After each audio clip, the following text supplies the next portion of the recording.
hello guys, welcome back to my channel HK Official. And yes, in this video we will cover our unit 5 of microprocessor. तो unit 5 के अंदर हमें multitasking और virtual 8086 mode के बारे में पढ़ना है. Again I would say if you have done with unit 3 and 4 then only come with unit 5 because बहुत सारी चीजें आपको पहले से पता होनी चाहिए. जैसे unit 3 में हमने बहुत सारी चीजें पढ़ी हैं, unit 4 में हमने बहुत सारी चीजें पढ़ी हैं, तो वो सारा आपके दिमाग में एक समराइज फॉर्मेट में होगा, तभी आपको यूनिट 5 जो है वो आगे अच्छे से समझ में आ जाएगा. वैसे बहुत सिंपल यूनिट है मल्टीटास्किंग, लेकिन फिर भी मैं बोलूंगी कॉम्प्लिकेशंस हैं. अगर आप थोड़ा ध्यान से समझोगे, फोकस से समझोगे, then only it will be easy to understand. So चलिए जल्दी से स्टार्ट करते हैं without wasting our time. So this is the complete syllabus, जिसमें आपको मल्टीटास्किंग में task state segment, TSS descriptor, task register, task gate descriptor, task switching, task linking, task address space. अब ये सब टास्क है, तो आपको इसमें कंफ्यूजन होना 100% श्योर है. इसीलिए आपको एक एक टॉपिक को अच्छे से समझना है. मैं बहुत ज्यादा इजी वे में आपको समझाऊंगी ताकि आपको कंफ्यूजन ना रहे सब टॉपिक्स के बीच में. तो ये टास्किंग के अंदर हमें पढ़ना है. और वर्चुअल मोड में हमें features, memory management in virtual mode, entering and leaving virtual mode, ये सब चीजें पढ़नी है. सो सबसे पहले हम लोग मल्टीटास्किंग से जो है स्टार्ट करते हैं. तो बेसिकली मल्टीटास्किंग के अंदर कुछ क्वेश्चंस हैं जो हमें पहले आंसर करने आने चाहिए. तो मुझे बताओ मल्टीटास्किंग का मतलब क्या. मल्टीटास्किंग मतलब कि doing many task at the same time. एक ही टाइम पे आप बहुत सारे टास्क परफॉर्म कर रहे हो. इमेजिन आप कंप्यूटर चलाते हो, अपना लैपटॉप चलाते हो, उसके अंदर आप क्या कर रहे हो, आप म्यूजिक सुन रहे हो, आप मैसेज टाइप कर रहे हो, या फिर आप क्या कर रहे हो, कोई फाइल डाउनलोड कर रहे हो. तो ये सारी चीजें आप क्या कर रहे हो, एक ही टाइम पे परफॉर्म कर पा रहे हो. इसका मतलब जो आपका पीसी है या आपका लैपटॉप है वो क्या कर रहा है, बहुत सारे प्रोग्राम्स को एक ही साथ रन करने के लिए पॉसिबल है. तो वो चीजें क्या है, वो मल्टीटास्किंग ही तो हो रही है आपके कंप्यूटर के अंदर. तो माइक्रो प्रोसेसर के अंदर क्या होता है, मल्टीटास्किंग का मतलब कि जो सीपीयू है हमारा, CPU is quickly switching between different programs. अब आप जो है, अभी आपने क्या किया, अभी आपने म्यूजिक ऑन किया एंड देन आप उसको बैकग्राउंड में छोड़ रहे हो. अब आप क्या कर रहे हो, अब यहाँ पर आके आप कोई फाइल डाउनलोड कर रहे हो या फिर कोई वेबसाइट सर्फिंग कर रहे हो. तो ये सारी चीजें आप कब कर पा रहे होगे, आपका जो सीपीयू है वो क्विकली स्विच कर पा रहा है दो प्रोग्राम्स के बीच में. तो आपको क्या लग रहा है कि वो सब लोग एक ही तरह, मतलब एक ही टाइम पे रन कर रहे हैं, लेकिन ऐसा होता नहीं है. आप क्विकली स्विच कर रहे हो दो टास्क के बीच में. ऐसा नहीं है कि सारे प्रोग्राम्स आपके बैकग्राउंड में रन कर रहे होंगे. ठीक है, तो मल्टीटास्किंग का मतलब सिंपल ये है कि स्विच कर रहे हो आप दो टास्क के बीच में या फिर बहुत सारे टास्क के बीच में वेरी फास्ट. ओके, देन अगर मैं व्हाई मल्टीटास्किंग का आंसर दूं, मुझे बताओ मल्टीटास्किंग की जरूरत क्यों है. Why do we need multitasking, because it helps to save time. बताओ मुझे, instead of waiting for one task to finish, हमारा जो सीपीयू है it can work on another task during that particular time.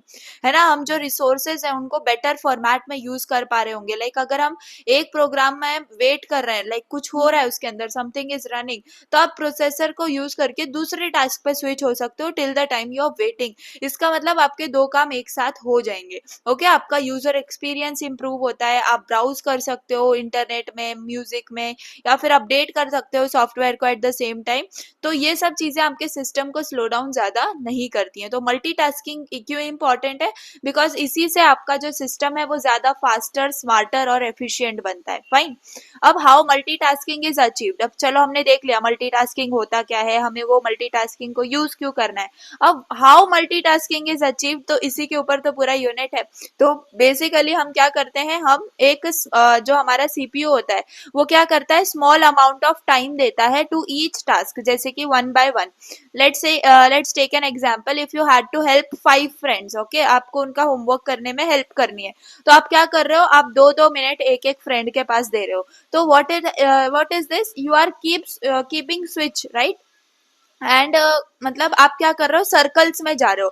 आपके सारे फ्रेंड्स जो है 5 friends आपके सर्कल में बैठे हैं, and what you are doing, 2-2 minute आप एक एक फ्रेंड को दे रहे हो. So this you will do till everyone's homework is done. है ना, तो ऐसे आप करते हो. मतलब सीपीयू क्या करता है, एक small small amount of time हर एक टास्क को देता है, एंड वन बाय वन एक एक टास्क को कंप्लीट करता जाता है. ठीक है, तो प्रोसेसर जो है ये क्या करता है, ये बेसिकली आपको, चलो अब इतना डिटेल में नहीं जाएंगे यूनिट हमें पढ़ना है पूरा। तो बेसिकली ये questions I hope you have understood कि why, what is multitasking, why and how it is achieved. Now let us understand कि हमें कौन से टर्म्स यूज करने हैं मल्टीटास्किंग के अंदर, ठीक है। तो बेसिकली ये टर्म्स की इंफॉर्मेशन हमें होगी तो हम इजीली और चीजें भी समझ पाएंगे। तो पहली बात तो हम टास्क टास्क टास्क बहुत जगह देख रहे हैं ना, टास्क टास्क टास्क हम लोग बहुत जगह देख रहे हैं। तो बेसिकली इस टास्क का मतलब क्या है ये देख लेते हैं। या तो टास्क के अंदर, टास्क का मतलब क्या है, टास्क कुछ नहीं है, ये आपका एक प्रोग्राम है।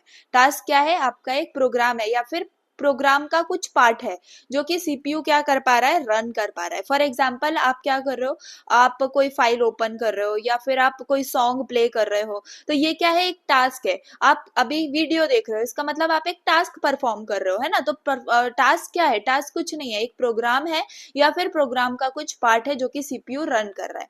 अब टास्क कॉन्टेक्स्ट क्या होता है, टास्क कॉन्टेक्स्ट की अगर मैं बात करूं तो हर एक टास्क के पास उसकी कुछ इंफॉर्मेशन होती है, like which instruction it's running, है ना। अगर आप अभी मेरी वीडियो देख रहे हो तो वीडियो प्लेयर ऑन है, तभी तो आप उसको देख पा रहे हो, है ना। तो इसका मतलब कोई इंफॉर्मेशन है या फिर कुछ इंस्ट्रक्शन है जो कि बैकग्राउंड में उसको पॉसिबल बना पा रहा है टू रन, है ना। मतलब बेसिकली कौन सा डेटा यूज हो रहा है बैकएंड में, यूट्यूब के ये डेटा प्रेजेंट है कि इसमें मेरी वीडियो आ गई है and then you are able to see it. So basically ये सारी क्या है, सीपीयू रजिस्टर्स के अंदर वैल्यूज होती हैं। तो सीपीयू रजिस्टर्स के अंदर जो वैल्यू होती है, जो डेटा प्रेजेंट होता है, जो इंस्ट्रक्शंस हम यूज करते हैं to run, those are nothing but your task context, ठीक है, टास्क कॉन्टेक्स्ट। अब कॉन्टेक्स्ट सेव एंड स्विच क्या होता है, तो देखो जब भी आपका सीपीयू स्विच करता है एक टास्क से दूसरे टास्क के बीच में, तो वो पहले क्या करता है, जो करंट टास्क का कॉन्टेक्स्ट है, करंट टास्क कॉन्टेक्स्ट, अब मैं टास्क कॉन्टेक्स्ट बोलूंगी तो आप समझ जाओ कि उस टास्क की इंफॉर्मेशन,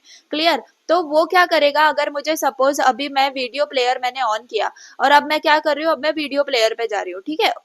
लेट्स कंसीडर ऐसे कि सिंपल एग्जांपल लेते हैं कि अभी आप नोट पैड पे लिख रहे हो एंड अभी आप कहाँ चले गए, आप यूट्यूब पर आ गए वीडियो देखने के लिए। तो बेसिकली जहां पर आपने नोट पैड को स्विच करा, उस कंडीशन में सीपीयू ने क्या करा, जो करंट टास्क कॉन्टेक्स्ट था उसको सेव कर लिया, यानी करंट उस नोटपैड की इंफॉर्मेशन को स्टोर कर लिया, सेव कर लिया, एंड देन जो नेक्स्ट टास्क है, जो कि हम क्या बोल रहे हैं अभी कि हम लोग वीडियो देख रहे हैं बेसिकली, तो हमने क्या कर लिया, उस नेक्स्ट टास्क कॉन्टेक्स्ट को लोड कर लिया। तो बेसिकली काम किसके बीच में चल रहा है, टास्क कॉन्टेक्स्ट के बीच में काम चल रहा है। अगर आप करंट टास्क पे हो तो करंट टास्क कॉन्टेक्स्ट आपका सेव होता है एंड नेक्स्ट जब जाते हो तो वो करंट जो आपका टास्क कॉन्टेक्स्ट होगा नेक्स्ट टास्क का, वो लोड होता है। तो इसी को क्या बोला जाता है, कॉन्टेक्स्ट सेविंग एंड स्विचिंग, ठीक है। इसको ऐसे ही आप समझ सकते हो जैसे मैंने एग्जांपल आपको समझाया है, तो ये उससे आपको ज्यादा इजीली समझ में आ जाएगा। अब हमें सेव क्यों करना है, ठीक है, ये भी इंपॉर्टेंट क्वेश्चन हमारे माइंड में आ सकता है, why we have to save. तो if the CPU doesn't save the task context, तब क्या होगा, आप उसको रिमेंबर ही नहीं करवा पाओगे, सीपीयू रिमेंबर ही नहीं कर पाएगा कि उसने पिछले वाले टास्क को कहाँ पे छोड़ा था, ठीक है। सो अगर आपको कंटिन्यू करना है आगे and if you want to come again without any problem, तो आपको उस टास्क इंफॉर्मेशन को सेव करना पड़ेगा, ठीक है। अब यहाँ पे देखो टास्क के अंदर आपके पास दो यहाँ पे टाइप्स दिख रहे हैं, task execution space and task state segment. तो टास्क एग्जीक्यूशन स्पेस क्या है, where the task code and data are stored, ठीक है। जो टास्क आप परफॉर्म कर रहे हो उसका कोड और उसका डेटा जहाँ पे स्टोर होता है, उस जगह को क्या बोला जाता है, टास्क एग्जीक्यूशन स्पेस बोला जाता है। नेक्स्ट हम बात करें टास्क स्टेट सेगमेंट की, तो टास्क स्टेट सेगमेंट यानी कि द स्पेशल मेमोरी, कौन सी स्पेशल मेमोरी, एक सेकेंड, या सो ये एक स्पेशल मेमोरी होती है, स्पेशल मेमोरी एरिया होता है जहाँ पे आपका टास्क कॉन्टेक्स्ट जो है वो स्टोर होता है, क्लियर। तो टास्क स्टेट सेगमेंट क्या है, टास्क स्टेट सेगमेंट आपका वो है जहाँ पर आपका टास्क कॉन्टेक्स्ट की इंफॉर्मेशन जो है वो स्टोर होती है। तो आई होप कि ये टर्म्स आपको अब जो है फेमिलियर हो गए होंगे, टास्क क्या होता है, टास्क कॉन्टेक्स्ट क्या होता है, अगर हम कॉन्टेक्स्ट सेव कर रहे हैं, कॉन्टेक्स्ट में स्विच कर रहे हैं तो क्या कर रहे हैं। टास्क एग्जीक्यूशन स्पेस में हमारी क्या चीजें स्टोर होती है, टास्क का कोड और डेटा स्टोर होता है। टास्क स्टेट सेगमेंट में क्या है, आपका टास्क कॉन्टेक्स्ट स्टोर होता है, कौन सा, ये वाला टास्क कॉन्टेक्स्ट, फाइन। सो ये टर्म्स थी। Now let us understand the basics of multitasking. तो बेसिक्स ऑफ मल्टीटास्किंग के अंदर सबसे पहले वही हम देखेंगे कि व्हाट इज अ टास्क। तो basically task is nothing but the collection या फिर program routines that perform a special function, ठीक है। स्पेशल फंक्शन परफॉर्म कर रहे हैं, आप क्या कर रहे हो, आप वीडियो प्ले कर रहे हो या फिर आप वर्ड डॉक्यूमेंट के अंदर टाइपिंग कर रहे हो, आप म्यूजिक लिसन कर रहे हो, तो ये क्या है, एक एक आपका सेपरेट टास्क है। तो टास्क कुछ नहीं होता है, एक small part of a program होता है जो कि एक स्पेसिफिक जॉब को परफॉर्म करता है। फाइन।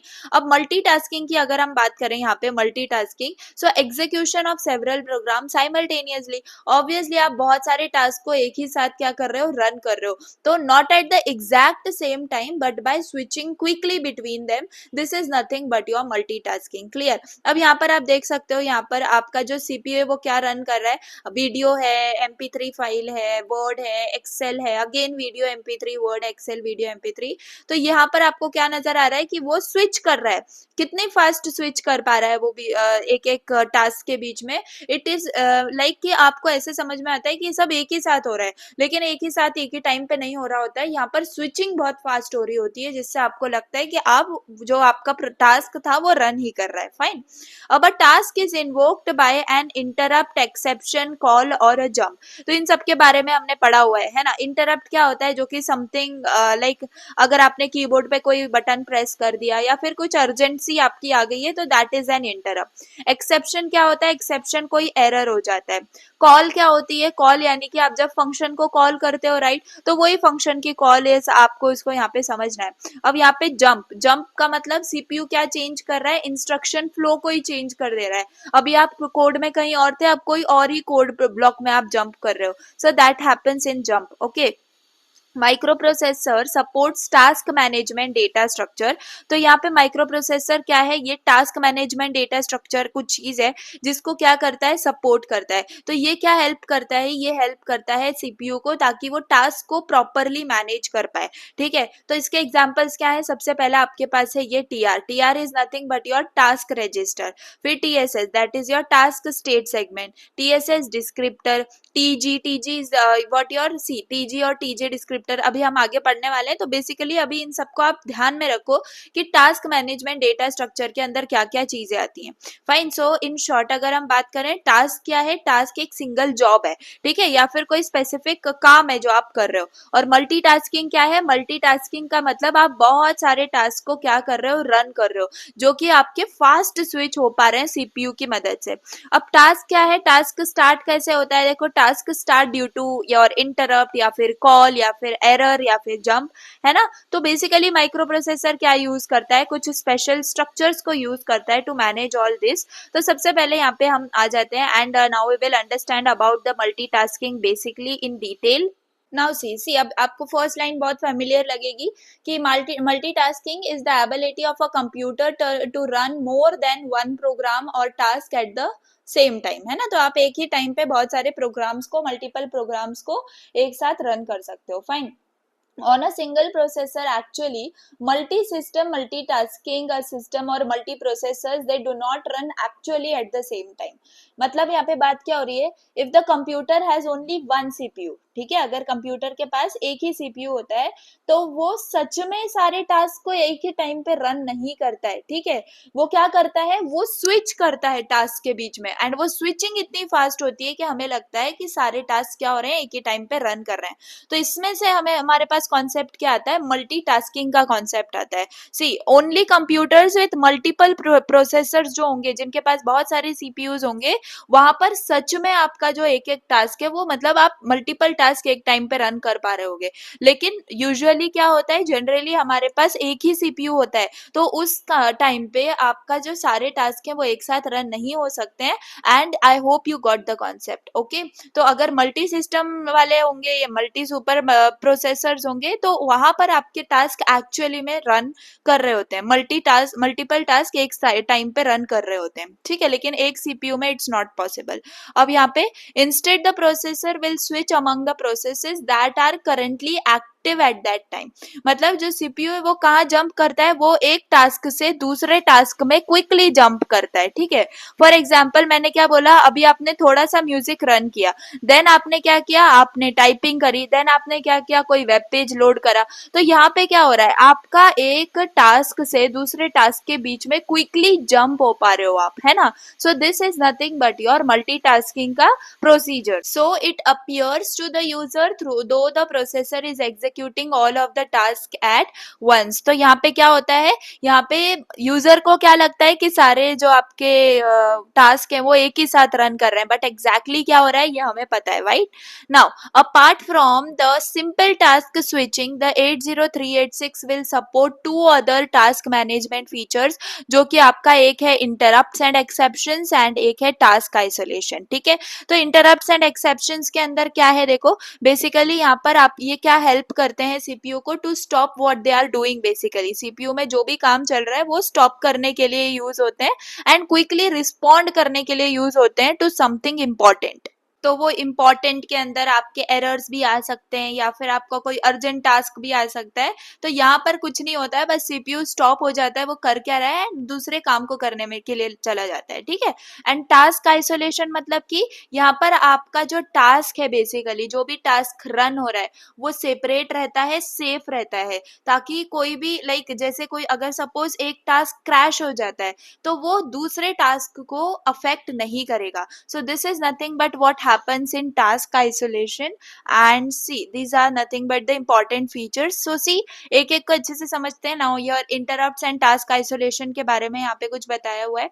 तो सबसे पहले interrupts and exceptions cause task switches। समझ में आ रही है बात, मतलब कोई भी अर्जेंट काम जैसे कि सपोज इंटरप्ट हो गया या एरर हो गया तो सीपीयू क्या कर देता है, जो करंट टास्क कर रहा है उसको स्टॉप कर देता है और दूसरे टास्क में स्विच हो जाता है एंड उसको हैंडल करता है। तो दूसरे टास्क को स्विच करने को ही हम क्या बोलते हैं, टास्क स्विचिंग बोल रहे होते हैं, है ना। तो ये जो इंटरप्ट्स और एक्सेप्शंस हैं यही आपको क्या करवाते हैं, आपका टास्क स्विच करवाते हैं।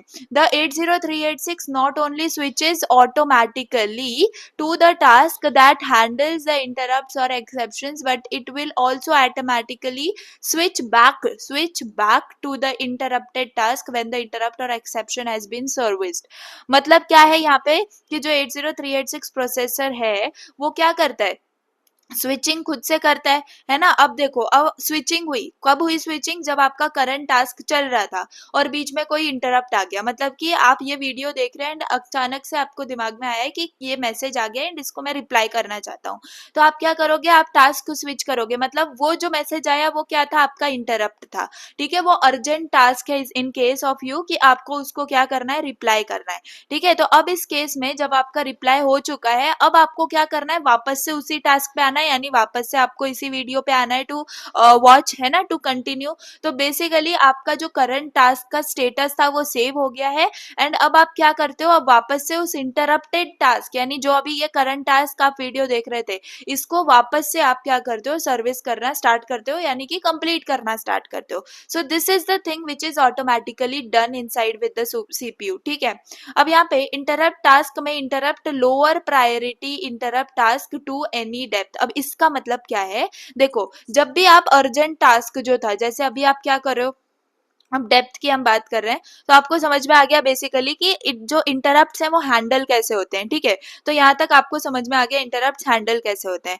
अब यहाँ पर एक इंपॉर्टेंट इंटरप्ट है, ठीक है, एक इंपॉर्टेंट इंटरप्ट है जो आपके पास आ गया है जब आप मतलब हैंडल कर रहे हो दूसरा, है ना, मतलब आपका सपोज आप अभी वीडियो, आपने क्या किया, वीडियो आप देख रहे हो एंड उसके बाद आप मैसेज का रिप्लाई दे रहे हो। अब आपको क्या हुआ, अब एक बार वो मैसेज के अंदर आपके पास क्या आया है, कोई लिंक आई है, वो लिंक किसकी आई है, कोई दूसरे, या फिर सपोज ट्वीट की आई है या फिर किसी दूसरे पोस्ट की आई है बेसिकली। तो अब आप क्या कर रहे हो, आप उस मैसेज से आप दूसरे इंटरप्ट पे जा रहे हो, यानी कि आप दूसरे आप साइट पे जा रहे हो। तो आपकी ये चेनिंग बन गई, है ना, मतलब कि यहाँ पर आप क्या कर रहे हो, आप एक टास्क हैंडल करने गए थे, आप एक और टास्क उसमें ही जाके आप हैंडल कर रहे हो। ठीक है, तो सीपीयू क्या कर देता है, सीपीयू पॉज कर देता है लोअर प्रायोरिटी वन जो टास्क है आपका, एंड जो न्यू टास्क आया है उसको प्रायोरिटी देता है। लोअर प्रायोरिटी टास्क कौन सा हो गया, जो आपका बहुत पीछे जा चुका है, यानी कि ये जो अभी वीडियो देख रहे हो, है ना, तो ये टास्क बहुत पीछे जा चुका है, ये आप लोअर प्रायोरिटी टास्क हो गया है। जो अब आप न्यू न्यू करते जाओगे वो आपकी प्रायोरिटी लिस्ट में हाई हाई होते जाएंगे। ठीक है, so this can happen many times and एक के अंदर एक हो सकता है, अभी आप जाके क्या करो, अभी आप उस पोस्ट के अंदर जाके आपको कोई और लिंक मिल जाए, कोई और आप जो है साइट पे चले जाओ। So this is nothing but how your interrupts are handled. ठीक है, तो lower priority interrupt task to any depth आप समझ पा रहे होगे कि कितने भी आप टास्क को जा सकते हो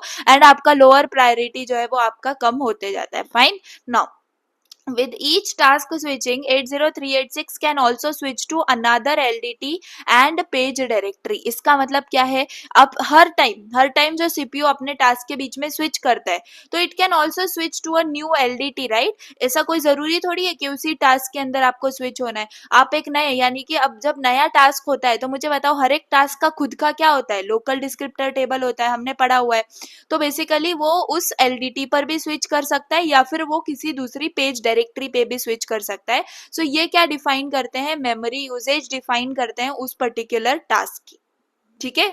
so now each task can have a separate LDT and page directory, that is it can have a different mapping system like logical and physical mapping. तो यहाँ पे बात क्या हो रही है कि इस जैसे कि अब अगर हमारा 80386 है वो स्विच कर रहा है बेसिकली, तो वो किसको पॉइंट कर सकता है, वो लोकल डिस्क्रिप्टर टेबल को। ऑब्वियस सी बात है, अगर आप दूसरे टास्क में स्विच हो रहे हो तो दूसरे टास्क का दूसरा आपका LDT है, दूसरा आपका पेज डायरेक्टरी है ना। तो इसका मतलब ये है कि हर एक task can have its own memory layout, है ना। So even if two task are running तो उनके मेमोरी स्पेसेस जो है वो अलग ही रहती हैं, है ना। तो हमारा जो डेटा है वो सेफ रहता है, आइसोलेटेड रहता है, और एक टास्क की वजह से दूसरा टास्क जो है मेमोरी में डिस्टर्ब नहीं होता है। ठीक है। तो आई होप कि यहाँ पर आपको चीजें समझ में आ गई हैं।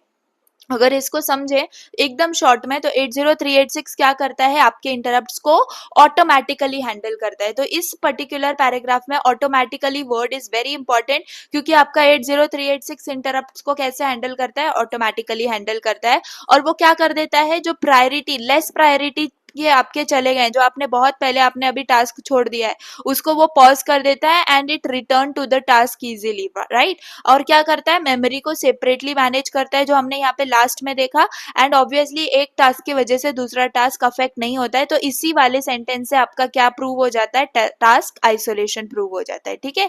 Now let us move on to the basics of multitasking. तो बेसिक्स ऑफ मल्टीटास्किंग के अंदर आपको यहाँ पे क्या दिया हुआ है, देखो यहाँ पे आपका प्रोसीजर स्विचिंग है वर्सेस टास्क स्विचिंग। तो इन दोनों के बीच में डिफरेंस समझेंगे तो हमें बेसिक नॉलेज ऑफ मल्टीटास्किंग यहाँ पर हो जाएगी। ठीक है। अब देखो यहाँ पे क्या लिखा है, first point, it save less processor state information. इसका मतलब जब आप स्विच करते हो, स्विचिंग होती है दो प्रोसीजर्स के बीच में, याद रखो प्रोसीजर्स की बात हो रही है यहाँ पे, clear.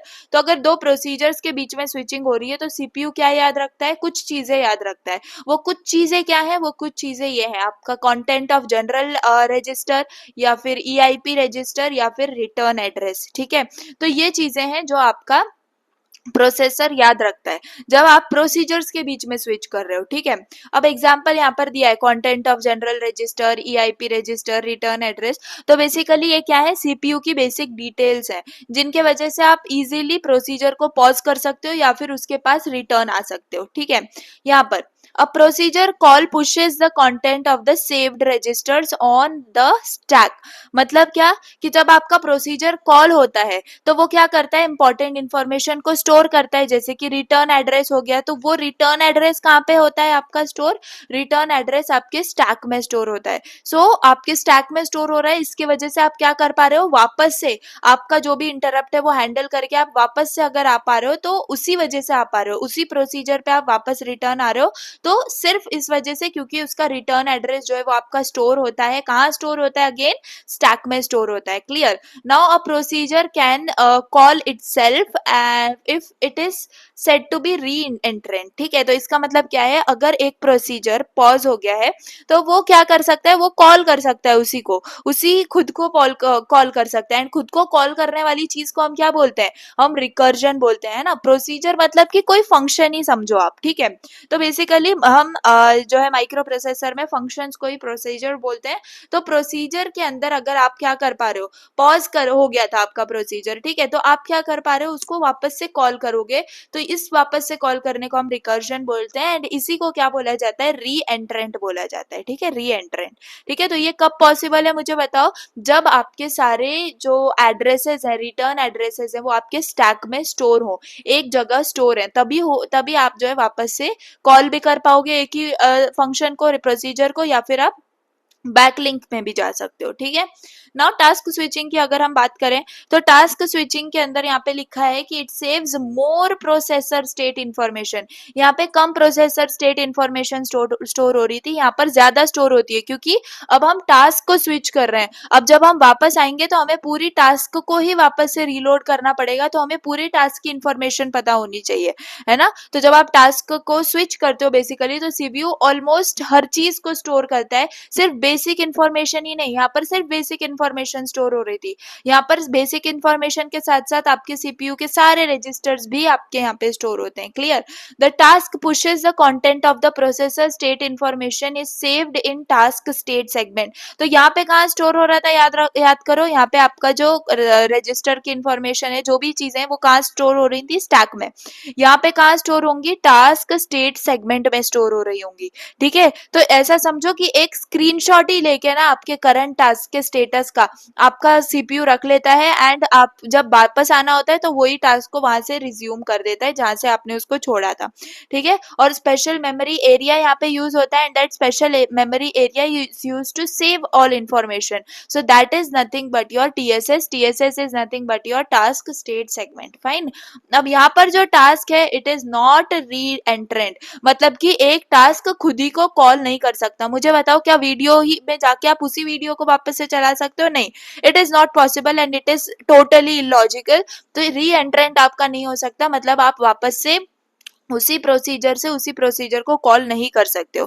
Clear? So this is what the difference between your procedure switching and task switching. Clear? तो प्रोसीजर मतलब कि आपको सिंपल फंक्शन याद रखना है, टास्क स्विचिंग मतलब आपको टास्क को याद रखना है। ठीक है, अब यहाँ पर आ जाओ, आपके पास डायग्राम्स भी हैं। ठीक है, सिंपल डायग्राम है, यहाँ पे ये प्रोग्राम है, ये प्रोग्राम ए है, प्रोसीजर की बात हो रही है तो प्रोसीजर ए है और यहाँ पे प्रोसीजर बी है बेसिकली। ठीक है, तो यहाँ पे ये कौन क्या चीज यूज हो रही है, आपका स्टैक यूज हो रहा है। ठीक है, अब यहाँ पे ये प्रोग्राम है, ये अब देखो यहाँ पर जो प्रोग्राम है इसमें इंस्ट्रक्शंस होंगे। क्या होंगे? इंस्ट्रक्शंस होंगे। यहाँ पर क्या हो गया, आपका टास्क होगा, राइट? क्योंकि आप क्या कर रहे हो, यहाँ पे आप टास्क स्विचिंग में ऑब्वियसली क्या होते हैं, टास्क होते हैं। एंड यहाँ पे क्या हो गया, इंटरप्ट टास्क ए, इंटरप्ट टास्क बी, मतलब आप जो टास्क रन कर रहे थे ये दूसरे इंटरप्ट आ गए उनके बीच में जो आपको रन करने पड़ेंगे।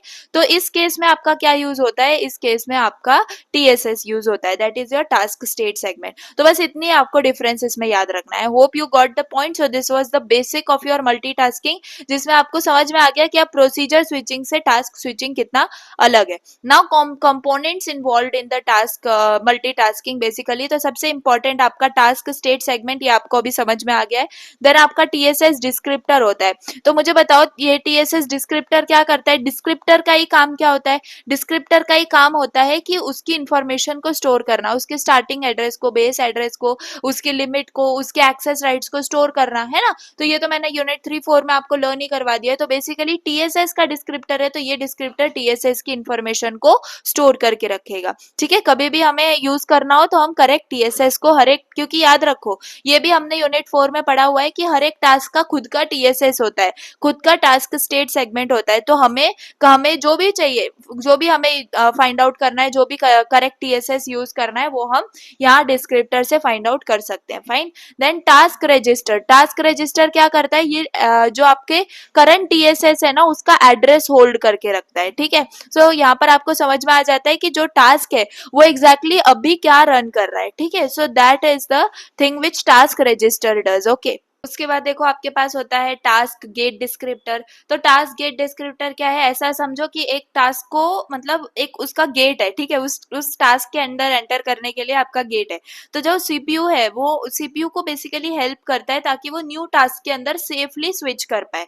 ठीक है, क्योंकि इंटरप्ट होते हैं, सिस्टम कॉल्स वगैरह होते हैं, तो वो स्विच करेगा तो वो स्विच जो है वो सेफली कर पाए। इसका जो है आपका जो कौन हेल्प करता है, basically task gate descriptor help करता है। देन टास्क स्विचिंग तो आपको पता ही है, एक टास्क के से दूसरे टास्क के बीच में स्विच करना। तो इसमें आपका कौन यूज करता है, आपका प्रोसेसर आपका टीएसएस यूज करता है, करंट टास्क का टीएसएस, और फिर नेक्स्ट टास्क का टीएसएस लोड करता है ताकि आपका प्रोग्राम जो है वो स्मूथली रन कर पाए उसी टाइम पे।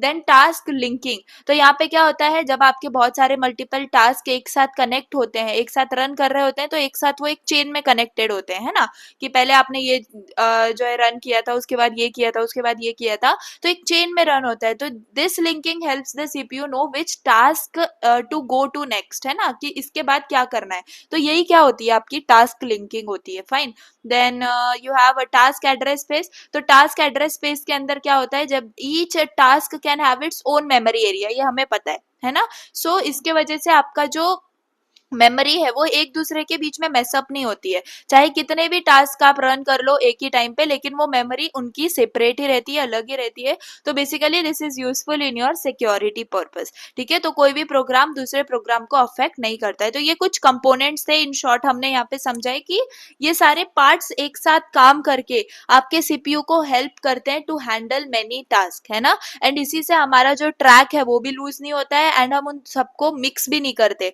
सारी चीजें परफेक्ट मैनर में चल रही होती हैं, सेफ एंड ऑर्गेनाइज्ड वे के अंदर। Clear. So this were the components involved in your multitasking. अब सबसे पहला हम इन डेप्थ पढ़ेंगे टीएसएस को, and I will tell you this is very important. And ये डायग्राम आपको बनाने के लिए आता है, यहाँ पर मैंने इसको और डिटेल में लिखा हुआ है। तो बेसिकली इसको हम अच्छे से समझेंगे, लेकिन बहुत सिंपल डायग्राम है, इसको देख के डरना नहीं है। बस याद रखो कि ये क्वेश्चन आपका इंपॉर्टेंट है, तो ध्यान दो। अब सी टीएसएस मतलब क्या, TSS stands for your task state segment, ये हमें पता है। तो ये क्या है मुझे बताओ। ये एक रिकॉर्ड बुक की तरह है, या फिर आप ऐसे समझ लो एक रजिस्टर की तरह है, जहां पे आपका प्रोसेसर क्या करता है, जो भी टास्क हुआ है, अभी कौन सा टास्क रन हो रहा है, तो वो उसने लिख लिया। उसके बाद कौन सा रन हुआ वो उसने राइट डाउन कर लिया। तो बेसिकली ये प्रोसेसर क्या कर रहा है, हमारा रिकॉर्ड कर रहा है, रजिस्टर में नोट कर रहा है हर एक टास्क की इंफॉर्मेशन को। एंड ये कब करता है, before switching to another task, ठीक है। एक टास्क में स्विच होने से पहले वो सारी इंफॉर्मेशन को स्टोर कर लेता है। एंड वो कहाँ पे स्टोर करता है, तो आपके टीएसएस के अंदर स्टोर करता है। तो हमें इसकी जरूरत क्या है मुझे बताओ। जब प्रोसेसर एक टास्क से दूसरे टास्क के बीच में मूव कर रहा है, तो हमें जरूरत क्या है उसी टीएसएस के स्टोर करने की। तो ऑब्वियसली हमें अभी जो करंट टास्क रन करना है उसकी सारी डिटेल्स को सेव करना पड़ेगा कहीं पे, तभी जाके हम नेक्स्ट जो है रन करेंगे, तो हमारे पास पिछले वाले टास्क की इंफॉर्मेशन स्टोर रहेगी। तो यही काम कौन करता है, आपका टीएसएस करता है, ठीक है। अब इस टीएसएस के अंदर स्टोर क्या होता है, तो बेसिकली यहाँ पे देखो context of a new task, इसीलिए मैंने आपको पहले ही क्या बता दिए, आपके वो टर्म्स बता दिए। कौन से टर्म्स आपको मैंने यहाँ पे बताया था, टास्क और टास्क कॉन्टेक्स्ट। तो टास्क का मतलब आपको पता है, और टास्क कॉन्टेक्स्ट यानी कि डिटेल्स, उस पर्टिकुलर टास्क की डिटेल्स, है ना। तो कॉन्टेक्स्ट का मतलब आप सबको पता है, तो कोई न्यू टास्क है तो उसकी डिटेल्स कहाँ पे स्टोर होती है, टीएसएस के अंदर स्टोर होती है। एंड ये कितने बाइट्स का होता है, बेसिकली 104 बाइट्स का होता है, ठीक है। तो आपको समझ में आ गया कि ये स्टोर कर रहा है क्या, कॉन्टेक्स्ट को स्टोर कर रहा है। अब बेसिकली कॉन्टेक्स्ट में क्या क्या आ जाता है, तो आपके सीपीयू रजिस्टर की वैल्यूज आ जाती हैं, इंस्ट्रक्शन पॉइंटर आ जाता है। इंस्ट्रक्शन पॉइंटर मतलब कि जहां पर आपका सीपीयू जो है प्रोग्राम के अंदर कहाँ पे था जिस वक्त आपने नेक्स्ट टास्क में स्विच किया, तो बेसिकली करंट स्टेट, तो वो इंस्ट्रक्शन पॉइंटर स्टोर करके रखता है। फिर आपके फ्लैग्स यानी कि जो आपके टास्क है उसका status of your basically task, वो सारे आपके फ्लैग्स में स्टोर होते हैं। और जो भी इंपॉर्टेंट चीजें हैं जैसे कि मेमोरी एड्रेसेस या इनपुट आउटपुट परमिशंस, तो ये सारे आपके कॉन्टेक्स्ट के अंदर आते हैं। वापस से मैं बता देती हूँ, आपके सीपीयू रजिस्टर की वैल्यूज, इंस्ट्रक्शन पॉइंटर, फ्लैग्स और कौन से आपकी मेमोरी एड्रेसेस या इनपुट आउटपुट परमिशंस वगैरह, तो ये सब आपके कहाँ स्टोर होते हैं, आपके कॉन्टेक्स्ट इनको बोला जाता है। तो ये आपके टीएसएस में सेव होते हैं। Fine, then dynamic fields, the processor updates with each task switch, मतलब कि कौन सी फील्ड्स आपका जो प्रोसेसर है वो अपडेट करता है हर एक टास्क स्विच के बाद। तो ये क्या है, आपके सीपीयू के पार्ट्स हैं, ठीक है। ये कुछ अलग नहीं है, ये आपके सीपीयू के ही पार्ट्स हैं जो कि ऑटोमेटिकली अपडेट हो जाते हैं जब आपका टास्क स्विच होता है। क्लियर। तो सबसे पहले क्या है, ये आपके जनरल रजिस्टर्स हैं, ठीक है। तो जनरल रजिस्टर्स आप सबको पता है, ईएक्स, ईसीएक्स, ईडीएक्स, ईबीएक्स, ये सब मैंने आपको याद भी कराए हुए हैं। देन सेगमेंट रजिस्टर्स भी आपको पता है, ये भी आपको याद करे हुए हैं। फ्लैग रजिस्टर्स के अंदर ई फ्लैग्स ही होता है, एंड इंस्ट्रक्शन पॉइंटर के अंदर ईआईपी होता है। तो ये चारों से भी आप फेमिलियर हो, अगर आपने यूनिट 3-4 अच्छे से पढ़ा हुआ है, यू ऑल नो दिस, ठीक है। अच्छे से नहीं भी थोड़ा बहुत भी पता होगा, तो ये चीजें तो आपको पता होनी चाहिए, ठीक है। तो ये सारी चीजें आपकी अपडेट होती हैं when your each task switch happens, okay. Then static fields the processor reads but does not change. इसका मतलब क्या है कि यहाँ ये जो फील्ड है, ये स्टैटिक फील्ड की जो बात हो रही है, इसके अंदर ये चार चीजें आती हैं। तो बेसिकली ये ऐसी फील्ड है जो कि सीपीयू रीड तो करता है लेकिन उसी वक्त अपडेट नहीं करता, जब आपका टास्क स्विच हो रहा है उस वक्त अपडेट नहीं करता। जैसे कि आपका आईओ मैप हो गया, आईओ मैप यानी कि इनपुट आउटपुट पोर्ट्स जो कि उस टास्क को एक्सेस कर पा रहे हैं, ठीक है। तो बेसिकली आपकी ये शो करता है, इनपुट आउटपुट मैप को सिर्फ शो करता है। तो हमारा सीपीयू सिर्फ इन चीजों को रीड कर सकता है कि इनपुट आउटपुट पोर्ट्स कौन से यूज हो रहे हैं इस टास्क स्विच को एक्सेस करने के लिए।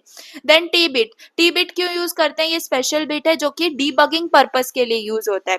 देन पीडीबीआर, पीडीबीआर को भी हमने पढ़ा हुआ है, हमारे कंट्रोल रजिस्टर के अंदर था, CR3 के अंदर। सो दिस, इसको हम क्या बोलते हैं basically, page directory base register. तो ये क्या स्टोर करता है, ये हमारे प्रोसेसर की लाइक जो मेमोरी है बेसिकली, राइट मेमोरी, एक एक टास्क के लिए जो राइट मेमोरी है वो स्टोर करके रखता है।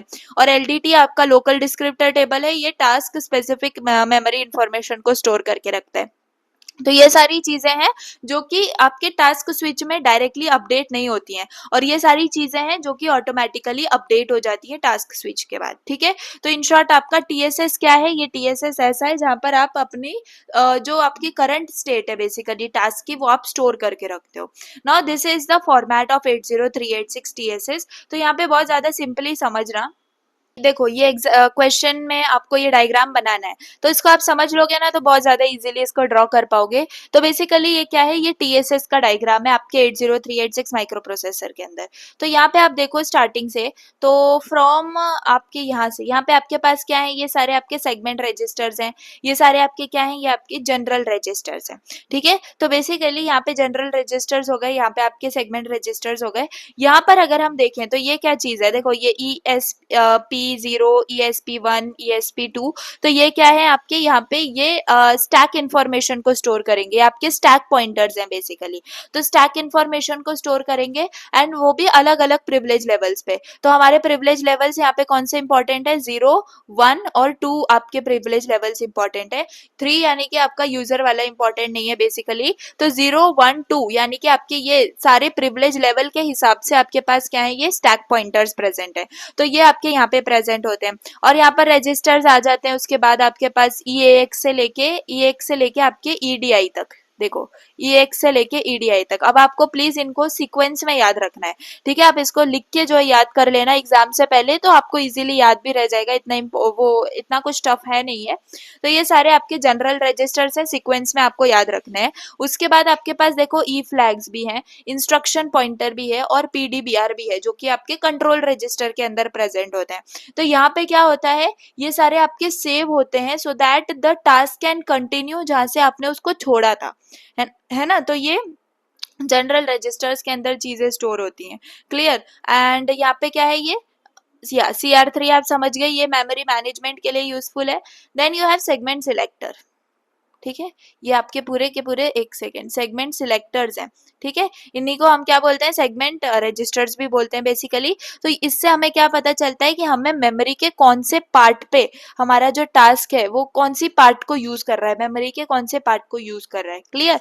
नाउ उसके बाद क्या बचा, यहाँ पे आपका LDT है, ठीक है, LDT है बेसिकली। देन यहाँ पे प्रीवियस टास्क लिंक है, तो प्रीवियस टास्क लिंक आप समझ पा रहे हो। देन देखो यहाँ पे input output map base address है।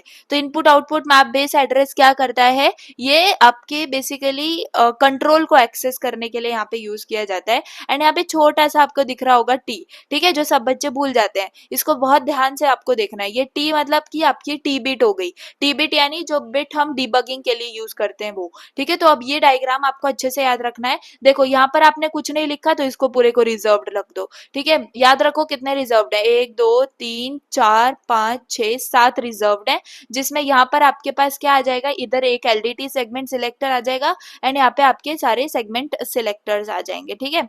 उसके बाद उसके बाद यहाँ पे आपके पास आ जाते हैं जनरल रजिस्टर्स। जनरल रजिस्टर्स के बाद अब ये भी याद रखो कि आपकी जो नंबरिंग है वो यहाँ पे 0, 4, 8 मतलब 4 के मल्टीपल्स हैं ये सारे, और आपको कहाँ तक जाना है, 100 तक जाना है, ठीक है। उसके बाद यहाँ पर आपके पास ये सारे जनरल रजिस्टर्स के बाद आपका ई फ्लैग आता है, फिर EIP, फिर CR3 आता है। उसके बाद यहाँ पर आपको ये स्टैक से ये आपके SS2 है, स्टैक सेगमेंट SS1 है, SS0 है। उसके बाद ये स्टैक पॉइंटर्स हैं, ठीक है। तो यहाँ पर आपको 2 2 याद रखना है, पहले आएगा फिर 1 1 फिर 0 0 आएगा। उसके बाद जो आपके बीच के यहाँ पे ये स्टैक सेगमेंट के साइड में है वो रिजर्व्ड रहेगा। उसके बाद ये प्रीवियस टास्क लिंक है एंड दैट्स इट, फाइन। तो ये जो डार्क में है बेसिकली जो रिजर्व्ड हम बोल रहे हैं, तो ये रिजर्व्ड बिट्स हैं जो कि सेट होती हैं टू 0, जो कि यहाँ पे लिखा हुआ है नीचे, ठीक है। सो आई होप कि मैंने इसको लर्न करवा दिया है आपको। अब थोड़ी देर और इसको बैठ के जो है ना थोड़े ध्यान से देख सकते हो ताकि आपको ये याद हो जाए। इंपॉर्टेंट डायग्राम है, क्वेश्चन 100% आपको इसके ऊपर आएगा। नाउ हियर इसके बारे में थोड़ी सी इन्फॉर्मेशन पढ़ लेते हैं। सो टास्क स्टेट सेगमेंट ये आपका एक डेटा स्ट्रक्चर ही है जो कि हम 80386 के अंदर यूज करते हैं to store the information of particular task. तो हमें पता है कि एक एक टास्क के पास क्या होता है, उसका खुद का TSS होता है, तो उसकी इन्फॉर्मेशन सारी उसमें स्टोर होती है। 80386 micro processor it uses the TSS like a scratch pad और अ पेंटर्स कलर पैलेट, ठीक है। तो ये इसको एक as an scratch pad use करता है, मतलब टेम्पररी वर्क स्पेस की तरह यूज करता है ना। आप क्या कर रहे हो, आप क्या कर रहे हो, जैसे सपोज ऐसा करते हैं कि आप एक पैलेट यूज करते हो। अगर आपने पेंटिंग करी होगी तो आप जो पेंटर होता है वो पैलेट को यूज करता है, क्यों यूज करता है, ताकि वो टेम्पररीली उन कलर्स को मिक्स कर पाए। तो ये CPU भी क्या करता है, TSS को टेम्पररी स्टोर के लिए यूज करता है। जो टास्क का डेटा है जो स्विच करते वक्त वो स्टोर करता है, तो बस उसी चीज के लिए TSS को यूज किया जाता है। Then it stores everything it needs to know about a task in the TSS। Yes, though यहाँ पे है TSS is not accessible to any user program. इसीलिए मैंने आपको बोला था कि थर्ड प्रिविलेज लेवल इसके अंदर होता ही नहीं है, थर्ड प्रिविलेज लेवल होता ही नहीं है। क्यों? क्योंकि आपका यूजर प्रोग्राम यहाँ पे एक्सेसिबल ही नहीं है even at the privilege level 0, ठीक है। देन यहाँ पर the fields of a TSS are divided into two sets, one is dynamic and second is statistic। तो TSS की fields जो है वो दो तरीके से आपकी divided है, dynamic और static।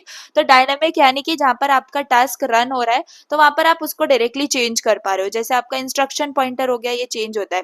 और स्टैटिक होता है जिसमें आपकी ये सारे चीजें वो सेम रहती हैं आपके एग्जीक्यूशन के टाइम, जैसे आपका टास्क सिलेक्टर हो गया, इनपुट आउटपुट मैप बेस हो गया, तो ये सारे आपके स्टैटिक रहते हैं। तो आई होप कि अगर आप टास्क स्टेट सेगमेंट के ऊपर क्वेश्चन आए आपको तो आप अच्छे से चीजें लिख सकते हो। मैंने बहुत चीजें आपको बता दी हैं, ये इतना आपको ये इंपॉर्टेंट याद रखना है, ये फॉर्मेट आपको याद रखना है, इसमें भी आप चीजें बहुत एक्सप्लेन कर सकते हो। देन यहाँ पर आपका टास्क स्टेट सेगमेंट है ना। देन यहाँ पे इसकी इंफॉर्मेशन है, सी डायनामिक या टास्क स्टेट सेगमेंट के अंदर हमने डायनामिक की बात करी, यहाँ पे और चीजों की बात करी, तो इनकी थोड़ी सी इन्फॉर्मेशन पढ़ लेते हैं। तो सी डायनामिक इंस्ट्रक्शन पॉइंटर है आपके पास, क्या है डायनामिक इंस्ट्रक्शन पॉइंटर। तो या EIP होता है, फ्लैग रजिस्टर होता है, जनरल रजिस्टर, सेगमेंट रजिस्टर्स और बैकलिंक। तो ये सारी चीजें आपकी कहाँ स्टोर होती हैं, आपके डायनेमिक के अंदर ये सारी चीजें आपकी यूज होती हैं, ठीक है। तो जो EIP है यानी कि आपका इंस्ट्रक्शन पॉइंटर है, ये क्या बताता है, मुझे बताओ। मैंने आपको बहुत बार रिपीट कर दिया बट फिर भी मैं बार बार रिपीट कर रही हूँ ताकि आपको याद रहे। तो इंस्ट्रक्शन पॉइंटर क्या करता है, ये रजिस्टर को बताता है कि आपने पिछला वाला काम कहाँ पे छोड़ा था, करंट एग्जीक्यूटिंग इंस्ट्रक्शन जो है बेसिकली वो कहाँ पे आपने स्टॉप किया था, ठीक है। तो डायनामिकली ये कि आपका चेंजेस को जो है ट्रैक करता है, ठीक है। देन फ्लैग रजिस्टर्स हैं, ई फ्लैग्स। तो ई फ्लैग्स के अंदर आपके स्टेटस और कंट्रोल फ्लैग्स जो है वो ज्यादा इंपॉर्टेंट है, जैसे 0 फ्लैग हो गया, कैरी फ्लैग हो गया, ये यहाँ पर यूज होते हैं ताकि आप कंडीशनल एग्जीक्यूशन को, जैसे कि जंप कर रहे हो या फिर फंक्शन कॉल आप कर रहे हो, तो उन चीजों को आप कंट्रोल कर पाओ। फिर आपके पास जनरल रजिस्टर्स हैं, तो मेन वर्किंग जनरल रजिस्टर्स जो है ये सारे आपके यूज होते हैं प्रोग्राम्स में, ठीक है। तो ये तो आपको याद ही कर लेना है, ठीक है। जैसे EAX एक्यूमुलेटर होता है, ESP आपका क्या होता है यहाँ पे स्टैक पॉइंटर होता है, EBP आपका बेस पॉइंटर होता है, तो इन सबको आपको याद रखना है। फिर सेगमेंट रजिस्टर्स हैं, ये क्या डिफाइन करते हैं, मेमोरी सेगमेंट्स को डिफाइन करते हैं। कौन से मेमोरी सेगमेंट्स, 3 ही तो होते हैं, जैसे कोड हो गया, डेटा हो गया, स्टैक हो गया, और भी हो सकते हैं। तो इन मेमोरी सेगमेंट्स को कौन डिफाइन करता है, सेगमेंट रजिस्टर्स, ठीक है। और इनसे हमें क्या पता चलता है, जो हमारा प्रोसेसर है वो आइडेंटिफाई कर पाता है कि मुझे जो है बेसिकली मेमोरी के कौन से पार्ट, कौन से एरिया को एक्सेस करना है ताकि मैं इंस्ट्रक्शंस को या इन डेटा को एग्जीक्यूट कर पाऊँ। फिर आपके पास लास्ट है बैकलिंक, बट वेरी इंपॉर्टेंट, ये एक लिंक होती है आपके प्रीवियस टास्क की, प्रीवियस टास्क के भी TSS की आपको याद रखना है, ताकि लेटर अगर आपको जाके CPU को रिज्यूम करना हो तो एग्जैक्ट इंस्ट्रक्शन आप जो है रन कर सकते हो basically, and you will get this, ठीक है। देन सेविंग EIP या इसी यही सब चीजें यहाँ पे लिखी हुई है EIP के बारे में, देन आपके फ्लैग्स के बारे में, बैकलिंक के बारे में, ठीक है। Then executing the return instruction at the end of a new task automatically loads the backlink. अब बैकलिंक कैसे लोड होती है वो यहाँ पर बताया हुआ है। तो लास्ट में आप क्या करते हो, एग्जीक्यूट करते हो रिटर्न इंस्ट्रक्शन को। तो जब आपका टास्क फिनिश हो जाता है तो CPU ऑटोमेटिकली बैकलिंक दे देता है, ठीक है। तो इससे आपका टास्क रजिस्टर भी अपडेट हो जाता है। किससे अपडेट हो जाता है, आपके प्रीवियस TSS लोकेशन से, एंड वापस से स्विच बैक हो जाता है स्मूथली, ठीक है। तो यही सारी चीजें जो आपको याद रखनी है। देन स्टैटिक के अंदर क्या है, देखो, the processor only reads from them during a task and don't change their values. तो स्टैटिक का मतलब ही ये है कि यहाँ पर ये सिर्फ रीड कर सकता है आपका प्रोसेसर टास्क एग्जीक्यूशन के टाइम, उनकी वैल्यूज को चेंज नहीं कर सकता। कब तक नहीं कर सकता, जब तक वो टास्क रन कर रहा है, ठीक है। तो पहली बात तो है आपका selector of the task LDT। तो ये क्या होता है, ये आपका LDT होता है, LDT सिलेक्टर यानी कि लोकल डिस्क्रिप्टर टेबल सिलेक्टर। ये CPU को बताता है कि कौन सी LDT आपको यूज करनी है इस टास्क के लिए, है ना। LDT भी तो बहुत सारी है, तो कौन सी एग्जैक्ट LDT इस टास्क के लिए यूज करनी है वो आपका यहाँ पे पता चलता है। एंड हर एक टास्क की एक खुद की ओन मेमोरी सेगमेंट्स होती हैं जो कि LDT डिफाइन करता है। तो इसी वजह से LDT को सिलेक्ट करने का काम भी यहाँ पे होता है। तो स्टैटिक में सबसे पहला ये था। देन CR3 रजिस्टर जो आपके कंट्रोल रजिस्टर में प्रेजेंट होता है, ये क्या स्टोर करता है मुझे बताओ, पेज डायरेक्टरी का बेस एड्रेस स्टोर करता है, एंड पेजिंग के लिए ये यूजफुल है। तो बेसिकली यहाँ पर ये भी स्टैटिक होता है बिकॉज ये सिर्फ टास्क की मेमोरी मैप को आइडेंटिफाई करता है, और कुछ इसमें चेंजेस वगैरह होते नहीं है। Then pointer to the stacks for the privilege level 0 to 2। तो ये भी स्टैक आपने देख लिए, जो आपके स्टैक पॉइंटर्स थे 0 से 2 लेवल तक के थे। तो यहाँ पर भी ये क्या है, हर एक टास्क का सेपरेट स्टैक होता है, हर एक प्रिविलेज लेवल के लिए सेपरेट होता है। 0 यानी कि कर्नल लेवल, 1 यानी कि सुपरवाइजर, 2 और 3 मतलब यूजर हो जाते हैं, ठीक है। तो ये सारे पॉइंटर्स भी आपके होते हैं स्टैटिक में। देन टी बिट यानी कि हमेशा याद रखो, टी बिट आया तो डीबग याद रखना है। ये क्या होल्ड करता है, स्टैक पॉइंटर्स को होल्ड करता है अलग अलग लेवल्स पे। तो CPU जो है सेफली स्विच कर पाता है टास्क के बीच में, है ना। Then input output map offset. तो इनपुट आउटपुट मैप ऑफसेट भी बेसिकली यहाँ पे आप क्या इंडिकेट कर रहा है, लाइक इनपुट आउटपुट परमिशंस को, है ना, जो कि आपका ये सारे मैपिंग होती है उसके अंदर। तो basically input output map offset आप यहाँ पे याद रख सकते हो। इनपुट आउटपुट पोर्ट्स को डिफाइन करने का काम यहाँ पे होता है। तो I hope you got the point कि सिलेक्टर क्यों यूज होता है, to select the LDT। CR3 यहाँ पर कंट्रोल रजिस्टर वाला पार्ट यूज होता है, इसके अंदर बेस एड्रेस प्रेजेंट होता है पेज डायरेक्टरी का। देन आपके स्टैक पॉइंटर्स प्रेजेंट होते हैं 0 से 2 प्रिविलेज लेवल के। टी-बिट होती है ताकि आपके पास क्या हो, डीबगिंग फंक्शनैलिटी हो। एंड अगर ये सेट होता है तो ये क्या ट्रिगर करता है कि डीबग एक्सेप्शन है जब भी आपका टास्क स्टार्ट हो रहा है ना। Then input output map offset है। So I hope you got the point. T-bit in the 386 TSS indicates that the processor should generate a debug exception when switching a task। मतलब आप अगर इसको set 1 कर रहे हो तो क्या होगा, set 1 अगर कर रहे हो तो CPU एक debug exception 1 रेज कर देगा जैसे ही आपका टास्क एक्टिवेट हो रहा है ना। तो बेसिकली टास्क लेवल डिबगिंग के लिए ये इंपॉर्टेंट है, फाइन। अब यहाँ पर ये इसकी डिफरेंस है, तो ये आप पढ़ सकते हो। ये अभी मैंने आपको सब समझा दिया, अब आपको ये बहुत इजी लगेगा देखने में। वैसे इसके ऊपर क्वेश्चन आता है स्टैटिक सेट और डायनेमिक सेट के बीच में आपको डिफरेंस एक्सप्लेन करने के लिए। तो देखो यहाँ पे it is that where processor reads, ये रीड करता है यहाँ पे प्रोसेसर, लेकिन चेंज नहीं कर सकता, है ना। यहाँ पर आपका जो है यहाँ पे सारे ये अपडेट होते हैं। This set includes the fields that store the selector, वही सब चीजें देखो जो अभी हमने पढ़ी, रजिस्टर है, फिर पॉइंटर्स है, टी-बिट है ना। उसके बाद ये विच कॉजेज द डीबग, ये टी-बिट के बारे में बोला गया है, और इनपुट आउटपुट मैप बेस, है ना। उसके बाद डायनेमिक के अंदर आपको पता है आपको क्या लिखना है, आपको लिखना है कि ये जनरल रजिस्टर्स को स्टोर करता है, सेगमेंट रजिस्टर्स को स्टोर करता है, फ्लैग रजिस्टर्स को, इंस्ट्रक्शन पॉइंटर को, TSS सिलेक्टर को, है ना। अब देखो यार, अगर आपको बिल्कुल भी कंफ्यूजन हो रही है ना चीजों में, तो देखो मैं बिल्कुल एक्सपेक्ट नहीं कर रही हूँ आपको 100% चीजें समझ में आए। माइक्रो प्रोसेसर में 50% भी आपको समझ में आ जाएगा ना, तो आप अब बहुत अच्छे से डिस्टिंक्शन ला सकते हो। बात क्या हो रही है यहाँ पे, स्टैटिक सेट और डायनामिक सेट की। अभी मैं पीछे आपको इतना मैंने बोला, क्यों बोला, ताकि आपको ये एक स्लाइड बहुत ईजी लगे। एंड आई होप कि ये एक स्लाइड आपको ईजी लगी होगी, क्योंकि यही चीजें हमने पीछे समझी हैं, टाइम दे के समझी हैं। तो स्टैटिक सेट और डायनामिक सेट के बीच में आपको डिफरेंस आता है, इसीलिए मैंने आपको इतनी देर जो है ना बस इसी 2 चीजों पे लेक्चर दिया है। तो ठीक है, इन चीजों को आप याद रखना। एंड आई होप कि अब ये कंटेंट आपको इजी लगा होगा, फाइन। देन या यहाँ पर ये मेन टास्क है, बेसिकली जो मेन काम मल्टीटास्किंग के अंदर होता है वो देखते हैं। तो सी आपके प्रोटेक्टेड मोड के अंदर आपको पता है आपका 80386 माइक्रो प्रोसेसर कौन से मोड में वर्क करता है, मोस्टली आपका प्रोटेक्टेड मोड यहाँ पर इंपॉर्टेंट है। तो प्रोटेक्टेड मोड कौन यूज करता है, मॉडर्न प्रोसेसर्स यूज करते हैं, जैसे कि आपका इंटेल वगैरह हो गए, ठीक है। तो different parts of the program या फिर सिस्टम क्या ऑपरेट करते हैं, डिफरेंट प्रिविलेज लेवल्स को ऑपरेट करते हैं, जो कि आपको पता है सिक्योरिटी लेयर्स हैं, ठीक है। तो अगर आप यहाँ पर देखो आपके पास रिंग 0 है, यहाँ पर देखो लेवल 0, लेवल 1, लेवल 2, लेवल 3। तो ये क्या है, लेवल 0 मतलब कि हाईएस्ट प्रायोरिटी प्रिविलेज है ना, हाईएस्ट प्रिविलेज वो किसकी होती है, कर्नल मोड की होती है। और ऊपर तक जाओ लेवल 3 यानी कि रिंग 3 में अंदर आपके पास क्या आ जाता है, लोएस्ट प्रिविलेज यानी कि जो आपका यूजर लेवल होता है, यूजर मोड होता है, ठीक है। तो ये सारे आपके लेवल्स होते हैं। ये प्रोटेक्शन रिंग्स हमने यूनिट 4 में बहुत अच्छे से पढ़ी हुई हैं। तो ये क्या है, 3 इंपॉर्टेंट प्रिविलेज लेवल के टर्म्स हैं जो आपको पता होने चाहिए। कौन से, एक आपका सीपीएल, एक आपका डीपीएल, यहाँ पर हम डीपीएल देखेंगे एंड यहाँ पर आपका आरपीएल आ जाएगा, ठीक है। तो सिंपल लैंग्वेज के अंदर इफ आई से आपने यूनिट 4 पढ़ा हुआ है, ठीक है, सीपीएल उसमें पढ़ा है आपने। सीपीएल क्या होता है, करंट प्रिविलेज लेवल होता है, ठीक है।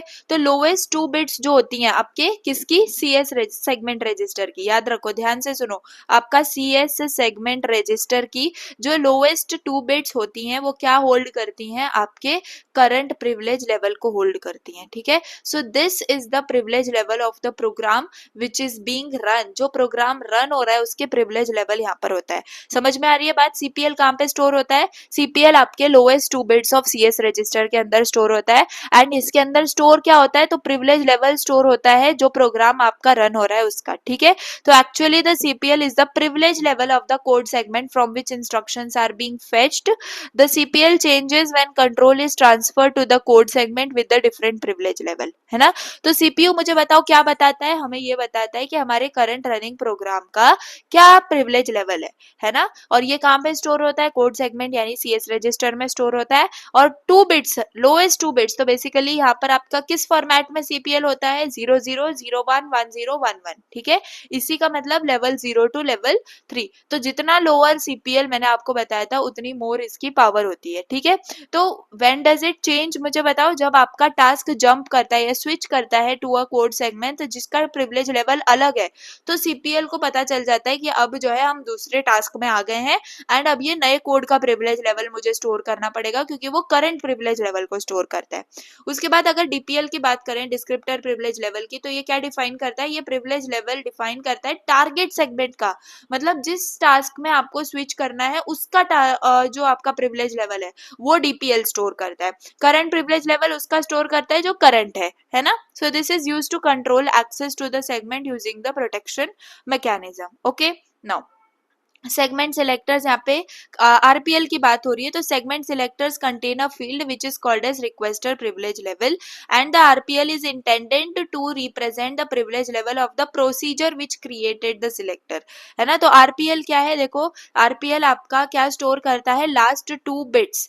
आप ये कहाँ स्टोर होता है, बेसिकली सेगमेंट सिलेक्टर के लास्ट 2 बिट्स के अंदर। तो यहाँ पे आपको क्या याद रखना है, सेगमेंट सिलेक्टर याद रखना है, ठीक है, सेगमेंट सिलेक्टर याद रखना है। सेगमेंट सिलेक्टर के लास्ट 2 बिट्स में आपका आरपीएल स्टोर होता है। कंट्रोल यहाँ पे सीएस कोड सेगमेंट के लास्ट 2 जो बिट्स होते हैं बेसिकली उसमें आपका सीपीएल स्टोर होता है। अब ये क्यों यूज किया जाता है आपका आरपीएल, ये यूज किया जाता है ताकि आपका जो सीपीयू है वो एक्सेस उस जो दूसरी सेगमेंट को उसको एक्सेस करना है उसका प्रिविलेज लेवल चेक करता है कि कहीं वो आपका हाई प्रिविलेज लेवल तो नहीं है ताकि मैं उसको जो है एक्सेस ही ना कर पाऊं। तो ये सारी चीजें आपकी आरपीएल चेक होती है। एंड मुझे बताओ कौन सा फॉर्मूला मैंने आपको बताया था इसके लिए, तो इफेक्टिव प्रिविलेज आप चेक करते हो which is equal to max of CPL comma RPL, है ना। तो जिसमें भी जो सीपीएल ज्यादा होगा या फिर जो भी आरपीएल ज्यादा होगा वो वैल्यू यहाँ पे प्रिविलेज की आपकी कंसीडर की जाती है। समझ में आ रही है बात। सो this was the thing, I hope you got the point now here, ठीक है। तो सीपीएल डीपीएल आरपीएल के बारे में बात हुई है एंड आपको ये सारे डायग्राम्स पता है, सारे डायग्राम्स पता है, यूनिट 3, 4, 5 आपने कर लिए हैं, यू नो एवरीथिंग। डीपीएल कहाँ स्टोर होता है ये आपको पता है, आरपीएल कहाँ स्टोर होता है ये आपको पता है। तो ये सारे डायग्राम्स मुझे आप टाइम स्टैम्प डाल के कमेंट सेक्शन में बताने वाले हो and I am very happy कि कुछ स्टूडेंट्स हैं जहाँ पे मैं जो बोलती हूँ वो कमेंट सेक्शन में जरूर से डालते हैं, टाइम स्टैम्प से डालते हैं। मैं ऑब्वियसली उनके कमेंट्स को लाइक भी भी करती हूँ, उनको रिप्लाई भी देती हूँ। आई फील हैप्पी कि यार स्टूडेंट्स आर डूइंग, है ना। तो प्लीज ट्राई टू जो भी क्वेश्चंस मैं बोल रही हूँ ट्राई टू आंसर देम, ठीक है। तो प्लीज ये जो दो क्वेश्चंस मैंने यहाँ पे आपको बोला है कि दो या फिर या ये चारों भी आपको डायग्राम्स बताने हैं मुझे, चारों नहीं तो आप दो तीन मुझे बता सकते हो, मिनिमम दो आप मुझे बता सकते हो कि किसके डायग्राम्स हैं, कौन से यूनिट में हमने पढ़े हैं, कौन से डायग्राम्स हैं, ठीक है, कौन सी डायग्राम में से आपका ये चीजें आपको समझ में आ रही है। फाइन, नाउ लेट अस सी टास्क स्टेट सेगमेंट, ठीक है। तो ये तो हम बहुत बार पढ़ चुके हैं ये डायग्राम, है ना। टास्क स्टेट सेगमेंट का डायग्राम आपको पता है ना। टास्क स्टेट सेगमेंट का डायग्राम हमने लास्ट यूनिट में भी पढ़ा हुआ है, इससे लास्ट यूनिट में भी कुछ चीजें देखी थी। तो बेसिकली ये क्या स्टोर करता है, टास्क रिलेटेड इन्फॉर्मेशन, जैसे कि आपके रजिस्टर वैल्यूज वगैरह हो गई। तो कॉन्टेक्स्ट स्विचिंग के लिए ये इंपॉर्टेंट है। तो बेसिकली ये डायग्राम मैं आपको बिल्कुल ज्यादा एक्सप्लेन नहीं करूंगी, क्योंकि आपने ये सब पढ़ लिया and I don't want to explain the same things again now. See, आपको 31 से 21 तक आपका बेस होता है, बेस है ना, बेस फील्ड होती है जहाँ पे मोस्ट सिग्निफिकेंट बिट है ये आपकी एमएसबी है, बेसिकली टीएसएस बेस एड्रेस की। देन मिडल पार्ट है ये आपके बीएसएस बेस एड्रेस का 23 से 16 तक, ठीक है। तो यहाँ पर ये सारी बिट्स आपको पता है, hope you know all this things. Then उसके बाद 15 से लेके आप यहाँ तक जाते हो, आप कुछ ज्यादा ही ऊपर चली गई लेकिन यहाँ तक समझ लो। तो ये क्या है, ये आपका लीस्ट एलएसबीज है, ठीक है। तो ये तीनों पार्ट्स को मिला के आपका क्या बनता है, 32 बिट का बेस एड्रेस बनता है, ये आपको सबको पता है 32 बिट का बेस एड्रेस बनता है। अब ये सारी फील्ड्स जो है ये आप सब बहुत अच्छे से जानते हो, है ना, ये सब हमने डिटेल में कवर करी हुई है यूनिट 3 और 4 में। इसलिए मैंने यूनिट की स्टार्टिंग में ही आपको बोल दिया था कि अगर आपने यूनिट 3 4 करा होगा अच्छे से तभी ये वीडियो पे आना, है ना, क्योंकि मैं नहीं चाहती वापस से 2 3 4 घंटे की वीडियो आपके लिए बनाऊं एंड वही चीजें वापस से पढ़ाऊं, तो this will be loss for the students who are doing like sincerely, है ना। तो ये सारी चीजें आपको पता है, ग्रैनुलैरिटी बिट है, ये आपकी डीपीएल है, बेस है, बिजी, ईवीएल, लिमिट, पी टाइप, सब सब हमने पढ़ा हुआ है। तो ये कुछ नहीं, टास्क सेगमेंट का डायग्राम है जो आपको यहाँ पर एक्सप्लेन करा हुआ है। अब डिस्क्रिप्टर के बारे में बात करते हैं, जहाँ पे आपका टीएसएस डिस्क्रिप्टर होगा एंड ये भी डायग्राम वो ही सेम डायग्राम है भाई जो हम अब इतनी बार पढ़ चुके हैं, है ना। तो टीएसएस डिस्क्रिप्टर बेसिकली क्या करता है, ये लोकेशन और प्रॉपर्टीज डिफाइन करता है आपके टीएसएस की, ठीक है, जो कि ऑब्वियसली कहाँ पे, टास्क स्विचिंग के वक्त। तो वही सारी चीजें और कुछ यहाँ पर इंपॉर्टेंट नहीं है। देखो वापस से मैं आपको यहाँ पे बता दूं, यहाँ पे ये जो बेस एड्रेस है वो बेस एड्रेस यहाँ पे 32 बिट का, ये क्या लोकेट करेगा, टीएसएस को लोकेट करेगा। ऑब्वियस सी बात है, डिस्क्रिप्टर का काम ही क्या होता है, डिस्क्रिप्टर का काम होता है बेस एड्रेस को स्टोर करना, है ना। और भी कोई चीजें, कितनी सारी चीजें जो स्टोर करता है ना। तो बेसिक हम क्या बोलते हैं डिस्क्रिप्टर को, मैंने आपको याद करवाया हुआ है कि आप बेस एड्रेस स्टोर करते हो, आप लिमिट स्टोर करते हो, मतलब कि साइज, है ना, और उसके बाद आप एक्सेस राइट्स को भी स्टोर कर रहे होते हो। तो वैसे ही है यहाँ पे भी। तो ये मोर डिटेल्ड वर्जन है। तो अवेलेबल बिट है आपकी एवीएल बिट जो कि 1 बिट होती है एंड ये कब आपकी सेट होती है, जब आपकी सेगमेंट अवेलेबल है। देन रिजर्व्ड बिट है जो कि आपकी रिजर्व्ड है बाय इंटेल, तो वो 0 0 रहती है। देन डीपीएल है, डीपीएल 2 बिट्स का होता है, ये हमें हमेशा से याद है एंड ये क्या इंडिकेट करता है कि प्रिविलेज लेवल क्या है उस सेगमेंट का, है ना, उसको प्रोटेक्शन चेकिंग वगैरह के लिए यूज करते हैं। देन बिजी बिट यानी कि क्या वो करंटली रन कर रही है, अगर करंटली रन करती है तो बिजी बिट 1 हो जाती है एंड अगर वेट कर रही है तो करंट आपकी ये बिजी बिट 0 हो जाती है, ठीक है। देन सेगमेंट पी, ये तो बहुत अच्छे से पता है भाई सबको, प्रेजेंट बिट, अगर हमारी टीएसएस प्रेजेंट है मेमोरी में तो 1 सेट होगा एंड नहीं है तो 0 सेट होगा, राइट। देन यहाँ पे वही चीजें देखो, यहाँ पे कितना सिंपल है, समझ में आ रही है बात, वही सारी चीजें अगर यूनिट 4 आपने अच्छे से करा होगा तो ये सारी चीजें आपको पता है। यूनिट 3 के अंदर भी मैंने आपको पढ़ाया हुआ है। तो बेसिक थिंग इज दैट कि मल्टीटास्किंग इजी इसीलिए जाएगा आपको अगर आप यूनिट 3 4 अच्छे से पढ़ोगे, ठीक है। तो यूनिट 5 पढ़ने की भी जरूरत नहीं है, बस देख के जाने की जरूरत है, कुछ एक्स्ट्रा डायग्राम्स है जिनको याद करने की जरूरत है, ठीक है। तो यहाँ पर अगर आप देखो टीएसएस डिस्क्रिप्टर में जो बी बिट है, बी बिट यानी कि बिजी बिट, तो ये हमें बताती है कि जो हमारा टास्क है वो बिजी है या नहीं। तो बेसिकली ये टाइप कोड है, क्या होता है, a type code of 9 indicates non busy task, ये मैंने आपको बहुत अच्छे से पढ़ाया हुआ है। 9 और आपका 11 होता है ना, तो बीच में सिर्फ 0 और 1 होता है, लेकिन चेंज किस में हो जाता है, आपके नंबर में हो जाता है। ये मैंने यूनिट 4 में बहुत अच्छे से पढ़ाया है गाइस, तो प्लीज प्लीज आप आपने अगर पढ़ के आए होगे तो अगेन आई विल से कोई इशू नहीं होगा, ठीक है। तो अगर ये चीज आपको समझ में नहीं आ रही है ना 9-11 की, इसका मतलब आपने यूनिट 4 या तो देखा ही नहीं है या तो ध्यान नहीं दिया था, ठीक है। तो प्लीज ध्यान से एमपीआर करो। एमपीआर ऐसा नहीं है जो आपके एससी या पीपीएल की जैसे इजीली निकल जाएगा, वो वैसे एससी और पीपीएल भी नहीं निकलेंगे अगर आप पढ़ के नहीं जाओगे, तो उसमें भी पढ़ना इंपॉर्टेंट है। द थिंग इज दैट कि प्लीज एमपीआर के अंदर सारे यूनिट्स आपके इंटर कनेक्टेड है। यूनिट 3 से आपको चलना शुरू करना है, ऐसा नहीं है कि पहले यूनिट 6 कर लूं, अगर वो छोटा होगा तो वो कर लूंगा, ऐसा नहीं हो सकता। You have to do step wise, fine. चलो, यहाँ पे ये टीएसएस डिस्क्रिप्टर का मैं बी बिट की बात हो गई। टीएसएस डिस्क्रिप्टर में रिसाइड ओनली इन द जीडीटी, या ये जीडीटी के अंदर, अब ग्लोबल डिस्क्रिप्टर टेबल के अंदर ही तो सारी चीजें होती हैं। An attempt to identify a TSS with the selector that has TI equal to 1। TI यानी कि टेबल इंडिकेटर, ये हमने पढ़ा हुआ है राइट, टेबल इंडिकेटर। तो टेबल इंडिकेटर 1 होता है, इसका मतलब ये किसको इंडिकेट करता है, ये एलडीटी को इंडिकेट करता है। मैंने आपको बताया यहाँ पे आई है, आई के साथ आप ऐसे समझ सकते हो कि एल है ना, और टीआई अगर ये I1 है बेसिकली तो ये क्या है आपका एलडीटी है, और अगर टीआई बिट 0 है इसका मतलब ये जीडीटी है। ऐसे आप इसको याद रख सकते हो, ठीक है। The base limit DPL fields and the G यानी कि ग्रैन्युलैरिटी बिट, प्रेजेंट बिट, इन सबके फंक्शंस हैं। एंड या ये सारी डिस्क्रिप्शन के स्टेट्स को जो है मेंशन कर रहे होते हैं। तो यही सारी चीजें आप जितना इसको डिटेल में एक्सप्लेन कर पाओ उतना आप कर सकते हो, ठीक है। Then you have a busy bit, यहाँ पे अगेन वही बिजी बिट की यहाँ पे एक डिटेल में बात हो रही है, क्योंकि देखो क्वेश्चन आता है बिजी बिट पे भी, क्योंकि अब मल्टीटास्किंग के अंदर यही चीजें इंपॉर्टेंट है and you need to explain them in detail. So सबसे पहले अगर हम बिजी बिट की यहाँ पे बात करें, क्या है, अ चेन ऑफ बैकलिंक्स में grow to any length as interrupt task, interrupt other interrupt task, और आर और as called task called other task. बहुत ज्यादा इसमें आपको डिफिकल्टी हुई होगी समझने में। सी एकदम सिंपल लैंग्वेज में मैं आपको बताती हूँ इस लाइन में लिखा क्या है। Sometimes one task interrupts another, है ना, एक टास्क दूसरे टास्क को इंटरप्ट करता है, और वो टास्क क्या हो जाता है, वो इंटरप्ट हो जाता है किसी दूसरे टास्क से, एंड ऐसे ही चलता रहता है। जो अभी मैंने मैसेज वाला एग्जांपल आपको दिया था, आप वीडियो देख रहे हो, आपको आपके पास कोई मैसेज आ गया, आप उसके पास रिप्लाई करने चले गए, उसके बाद उस रिप्लाई के अंदर आपको मतलब उस मैसेज के अंदर कोई लिंक थी, एंड उस लिंक के ऊपर आप चले गए जो दूसरी साइट के ऊपर आपको लेके जा रहा है। तो ऐसे बहुत सारे इंटरप्ट्स अंदर ही अंदर आपके आ सकते हैं। So this can create a long chain जिसमें आपके टास्क क्या है, एक दूसरे से कनेक्टेड है, एंड ये सारे इंटरप्ट्स बेसिकली हम कह सकते हैं एक दूसरे के साथ कनेक्टेड है ना।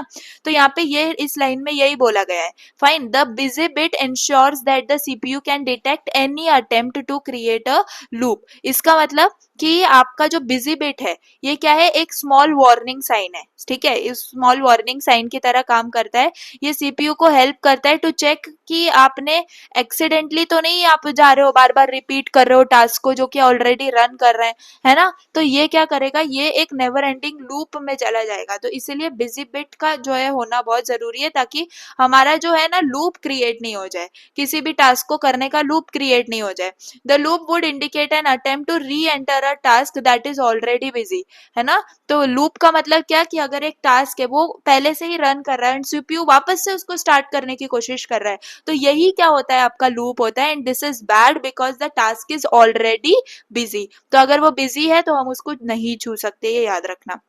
द टीसीएस इज नॉट री एंट्रेबल रिसोर्स। तो री एंट्रेबल का मतलब आपको पता है, जो मैंने आपको बताया भी हुआ है, कि जब आप एक ही टास्क एक ही को खुद ही को कॉल करता है, इसका मतलब जो रिकर्जन वाला चीज होती है, तो वो री एंट्रेबल रिसोर्स है ना। तो टीएसएस ऐसा नहीं है। क्यों नहीं है, देखो, when switching to a task the processor automatically sets the visibility to the of the new task. यानी कि अगर हम एक टास्क पे हम दूसरे टास्क पे जा रहे हैं, तो ऑटोमेटिकली आपका जो प्रोसेसर है क्या कर देगा, जो न्यू टास्क है उसकी बिजी बिट को सेट कर देगा, यानी 1 कर देगा, जिससे पता चल जाएगा कि अभी जो है ये टास्क क्या है, रन कर रहा है, एंड रन कर रहा है मतलब कि बिजी है ना। उसके बाद when switching from a task the processor automatically clears the busy bit of the old task if that task is not to be placed on the backlink chain. मतलब क्या बोला जा रहा है यहाँ पे, कि आपने क्या किया है, जो पहला वाला आपका टास्क था, ठीक है, जो करंट टास्क है बेसिकली, उसको आप क्या कर देते हो, उसको उसकी जो टीएसएस बिट है उसको आप क्लियर कर देते हो, यानी कि उसको आप 0 कर देते हो। क्यों 0 कर देते हो, क्योंकि आपको अभी उसको आप रन नहीं कर रहे हो। अब आप रन किसको कर रहे हो, जो नया टास्क है उसको, जो इंटरप्ट आप हैंडल कर रहे हो वो, एंड आपको उसको क्लियर करना जरूरी है, ताकि आप क्या कर पाओ, उसको बैकलिंक चेन के अंदर प्लेस कर पाओ, है ना।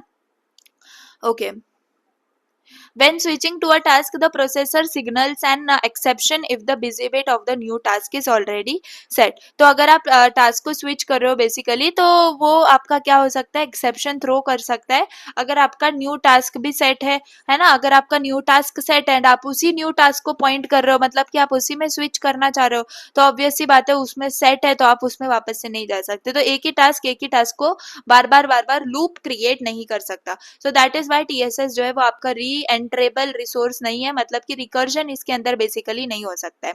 सो by these actions the processor prevents a task from switching to itself और to any task that is on the backlink chain, thereby preventing invalid reentry into the task. समझ में आ रही है बात कि हम वापस से ये बिजी बिट इतना इंपॉर्टेंट क्यों है? तो बिजी बिट पर भी अगर आपको क्वेश्चन आएगा तो आप बहुत अच्छे से यहाँ पे अब लिख सकते हो। फाइन। अब ये देखो, ये टास्क रजिस्टर है, टास्क रजिस्टर का ये डायग्राम है बेसिकली। तो मुझे बताओ टास्क रजिस्टर क्या करता है? ये स्पेशल स्टोरेज लोकेशन है आपके सीपीयू के अंदर। ये आपके करंट टास्क की इंफॉर्मेशन को स्टोर करता है जो कि प्रोसेसर उस पर काम कर रहा है ना। और बेसिकली सीपीयू फाइंड आउट करता है टीएसएस का, जो जो टीएसएस है बेसिकली, ये तो सब हर टास्क का होता ही है। तो ये टास्क रजिस्टर हेल्प करता है सीपीयू को to find out the TSS for that particular task, है ना। तो यहाँ पर आपको दिख रहा होगा ये बड़ा सा यहाँ पे ये टास्क रजिस्टर का डायग्राम। तो यहाँ पर अगर आप देखो, जिसमें आपका बीच में सिंपल पार्ट है, विजिबल पार्ट है आपके पास और इनविजिबल पार्ट है ना। तो इसके अंदर ये दो पार्ट्स आ जाते हैं। एंड अगर यहाँ पे विजिबल पार्ट में देखें तो you can see directly which is shown as selector. तो ये सिलेक्टर आपका विजिबल पार्ट के अंदर आता है। इनविजिबल पार्ट के अंदर आपके बेस रजिस्टर और सेगमेंट लिमिट आ जाती है। ठीक है। अब ये जो सिलेक्टर है इसको आप ऐसे समझ सकते हो जैसे कि आपका इंडेक्स नंबर होता है। तो ये क्या करता है, ये पॉइंट करता है स्पेशल एंट्री को किसके अंदर, टेबल के अंदर। ये तो हमने पढ़ा ही हुआ है ना कि टीएसएस डिस्क्रिप्टर के अंदर ये क्या करता है, सिलेक्टर पॉइंट करता है। किसको पॉइंट करता है? टीएसएस डिस्क्रिप्टर को पॉइंट करता है। एंड इस टीएसएस डिस्क्रिप्टर में क्या होते हैं, टीएस डिस्क्रिप्टर है तो इसमें बेस एड्रेस होगा, इसके अंदर लिमिट होगी, है ना। एंड इसी से इन दोनों को हम लोग क्या कर देते हैं, हम लोग ऐड कर देते हैं बेसिकली। तो इनके एडिशन से हमें क्या मिल जाता है, एग्जैक्ट टीएसएस मिल जाता है ना। सिंपल। सिलेक्टर क्या करता है, जीडीटी के अंदर टीएसएस डिस्क्रिप्टर को सिलेक्ट करता है। एंड जैसे कि ये डिस्क्रिप्टर है तो इसमें बेस एड्रेस होगा, सेगमेंट लिमिट होगी। एंड जब ये दोनों हम ऐड कर देते हैं तो हमें यहाँ पे टीएसएस मिल जाता है। तो ये सिंपल टास्क रजिस्टर का डायग्राम था। एंड इसमें टास्क रजिस्टर क्या है, ये आपका टास्क रजिस्टर है। ठीक है, ये आपका टास्क रजिस्टर है जिसमें विजिबल और इनविजिबल पार्ट आपको नजर आ रहा है। Fine, I hope you got the point. Simple था, बहुत ज्यादा सिंपल था, इसी को आपको एक्सप्लेन करना होता है। अगर टास्क रजिस्टर आया तो ये देखो थ्योरी भी दे दी है मैंने।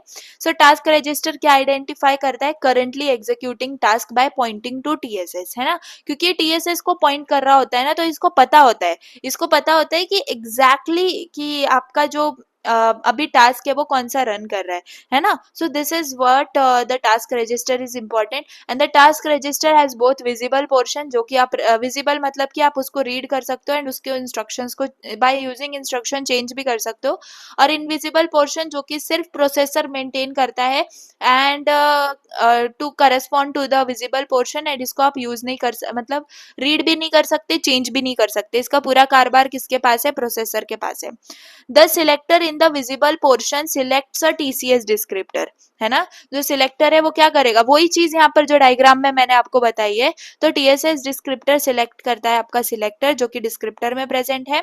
The processor uses the invisible portion to cache the base and limit. Obviously TSS descriptor से आपको बेस और लिमिट मिल जाते हैं, तो इनविजिबल पोर्शन में वो होते हैं आपके। And holding the base and limit in the register makes execution of the task more efficient because the processor does not need to repeatedly fetch these values from the memory when it references the TSS of the current task, है ना। वापस से आपको जीडीटी में जाके TSS descriptor को store करने की जरूरत नहीं है, क्योंकि आपके टास्क रजिस्टर में ही बेस एड्रेस और सेगमेंट लिमिट स्टोर हो जाता है ना। तो ये एक प्लस पॉइंट है टास्क रजिस्टर का। So I hope you got the point. Now here is the multitasking के अंदर टास्क स्विचिंग देख लेते हैं। अब देखो वही सारी चीज है, मतलब अब आप समझ गए हो ना एग्जैक्ट अब मल्टीटास्किंग में होता क्या है। तो वही बस हर एक टॉपिक में वही आपको लूप में चलता रहेगा। अब देखो मल्टीटास्किंग में the 386DX microprocessor transfers execution to another task in any of the 4 cases. ठीक है, मतलब कि आपका जो 80386 माइक्रोप्रोसेसर है वो एक टास्क से दूसरे टास्क में स्विच करता है। इसकी 4 सिचुएशंस हैं। क्या 4 सिचुएशन है? देखो, पहली सिचुएशन आपकी ये है कि जो करंट टास्क है वो क्या एग्जीक्यूट कर रहा है, जंप या फिर कॉल एग्जीक्यूट कर रहा है टीएसएस डिस्क्रिप्टर को, है ना। तो यहाँ पर आपका जो टास्क है उसको जंप करना है या फिर कॉल को यूज करना है ताकि वो अनदर टास्क पे जो है स्विच कर पाए। एंड ये कौन कर सकता है? ये इसके लिए किसको यूज करते हैं? बेसिकली टीएसएस डिस्क्रिप्टर को यूज करते हैं। उसके बाद करंट टास्क जंप और कॉल ही एग्जीक्यूट कर रहा है, लेकिन अब क्या यूज करना चाह रहा है? टास्क गेट यूज करना चाह रहा है, जो कि अनदर काइंड ऑफ शॉर्टकट ही है ताकि वो दूसरे टास्क पे जो है पहुंच पाए, है ना। So this is what the second case. The third case is the interrupt और exception indexes to a task gate in the IDT. IDT की यहाँ पर बात हो रही है, यानी कि आपके इंटरप्ट डिस्क्रिप्टर टेबल की बात हो रही है। यानी कि अगर कुछ अनएक्सपेक्टेड हो जाता है, जैसे कोई इंटरप्ट आ गया या फिर एरर आ गया, तो प्रोसेसर जंप कर जाता है to another task using your task gate from the interrupt descriptor table. तो ये थर्ड केस हो गया। फोर्थ केस के अंदर आप क्या करते हो? The current task executes an IRET when the NT flag is set. NT यानी कि नेस्ट, आपका एंटी फ्लैग यानी कि नेस्टेड टास्क फ्लैग, है ना। तो आईरेट क्या है? आपका इंस्ट्रक्शन है जो कि रिटर्न करता है ना। आई रिटर्न, इंटरप्ट रिटर्न। ओके, सो इंटरप्ट रिटर्न आपका इंस्ट्रक्शन यूज किया जाता है तब जब आपको इंटरप्ट से रिटर्न किया करना होगा कोई चीज, है ना। और अगर आपका नेस्टेड टास्क ऑन होगा, ठीक है, तो आपका प्रोसेसर क्या करेगा? ये प्रोसेसर को कह देगा बेसिकली कि अब आपको जो है स्विच बैक करना है। किधर स्विच बैक करना है? To the previous task. इसीलिए तो nested task use, nested flag use किया गया है यहाँ पे। तो दीज आर द 4। आप इनको याद कर सकते हो, लर्न कर सकते हो अगर आपको कॉम्प्लिकेटेड लग रहे हैं तो, क्योंकि इसके अंदर कोई ट्रिक नहीं आ सकती, बस ये केसेस हैं आपको याद रखने हैं। जंप और call to TSS descriptor, to task gate या फिर to a task gate in IDT, and it executes an IRET when the NT flag is set. Clear now?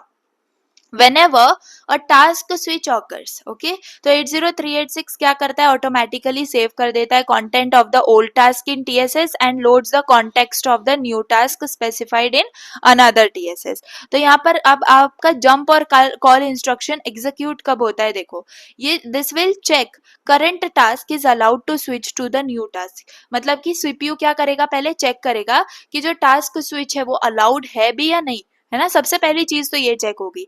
दूसरी चीज, check TSS descriptor of new task is marked present and valid. मतलब ये क्या check करेगा कि जो new task है वो अवेलेबल है भी या नहीं, या फिर वो रेडी है क्या रन होने के लिए। तो ये सेकंड चेक होगा। थर्ड चेक आपका होगा save the state of current task in the task current task TSS. मतलब अभी जो करंट टास्क है, अब आपको दूसरे टास्क में जाना है, तो ये जो करंट टास्क की वैल्यूज हैं जैसे कि रजिस्टर कॉन्टेंट्स, ये सब आप सीपीयू में सेव कर लोगे। उसके बाद आप लोड करोगे टीआर रजिस्टर को। यहाँ पे टीआर यानी task register with the selector to the new task descriptor. अभी जो हमने टास्क रजिस्टर का डायग्राम देखा वही, तो वही टास्क रजिस्टर अब अपडेट हो जाता है एंड वो किसको पॉइंट करता है? नए टास्क के टीएसएस को पॉइंट करता है। तो जब अपडेट हो जाएगा तो वो नए टास्क का बेस एड्रेस और लिमिट वहां पे स्टोर करेगा। Then loads the last step क्या है? आप न्यू टास्क स्टेट को लोड करते हो from its TSS and execution continue करते हो। मतलब कि सीपीयू अब सारी न्यू टास्क की वैल्यूज को लोड करेगा एंड उसको रन करना स्टार्ट करेगा, है ना। The bottom line here is to cause a task switch, the jump और call instruction can transfer execution to either TSS descriptor या फिर task gate, and this affects the affect is the same in the either case. Okay, मतलब जब CPU आपका मतलब CPU चाहे TSS descriptor use करे या टास्क गेट को यूज करे, रिजल्ट जो है वो सेम रहता है। सीपीयू स्विच करता है एक टास्क से दूसरे टास्क में, बस यही टास्क है जो दोनों भी चीजों से हो सकता है। फाइन, तो यहाँ पर आप देख सकते हो, यहाँ पर ये डायग्राम है, ये वही वाला डायग्राम है, कुछ नहीं। ये आपका टास्क चल रहे हैं बहुत सारे, तो आपका एक टास्क इंटरप्ट आ गया, दूसरे टास्क का इंटरप्ट है, ये तीसरे टास्क का इंटरप्ट है, तो ये सारे इंटरप्ट हैं। ओके, यहाँ पर you have task switching without task gate. ठीक है, तो एक दो slides I will take more and then I will stop. Fine, okay.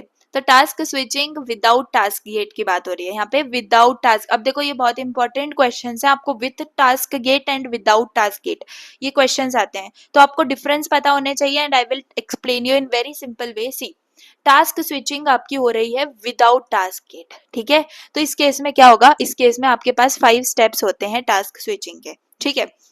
बहुत ध्यान से सुनना, इंपॉर्टेंट टॉपिक है ये। फर्स्ट स्टेप है आपका प्रिविलेज चेक होगा। ओके, इसका मतलब यहाँ पे the status of the current task is checked in order to see whether it is permitted to switch to the desired task और नॉट। पहले आप चेक करोगे कि आपका जो प्रोसेसर है, वो प्रोसेसर बेसिकली क्या चेक करेगा, जो आपका करंट टास्क है उसके पास लाइक परमिशन तो है ना दूसरे टास्क में स्विच होने की।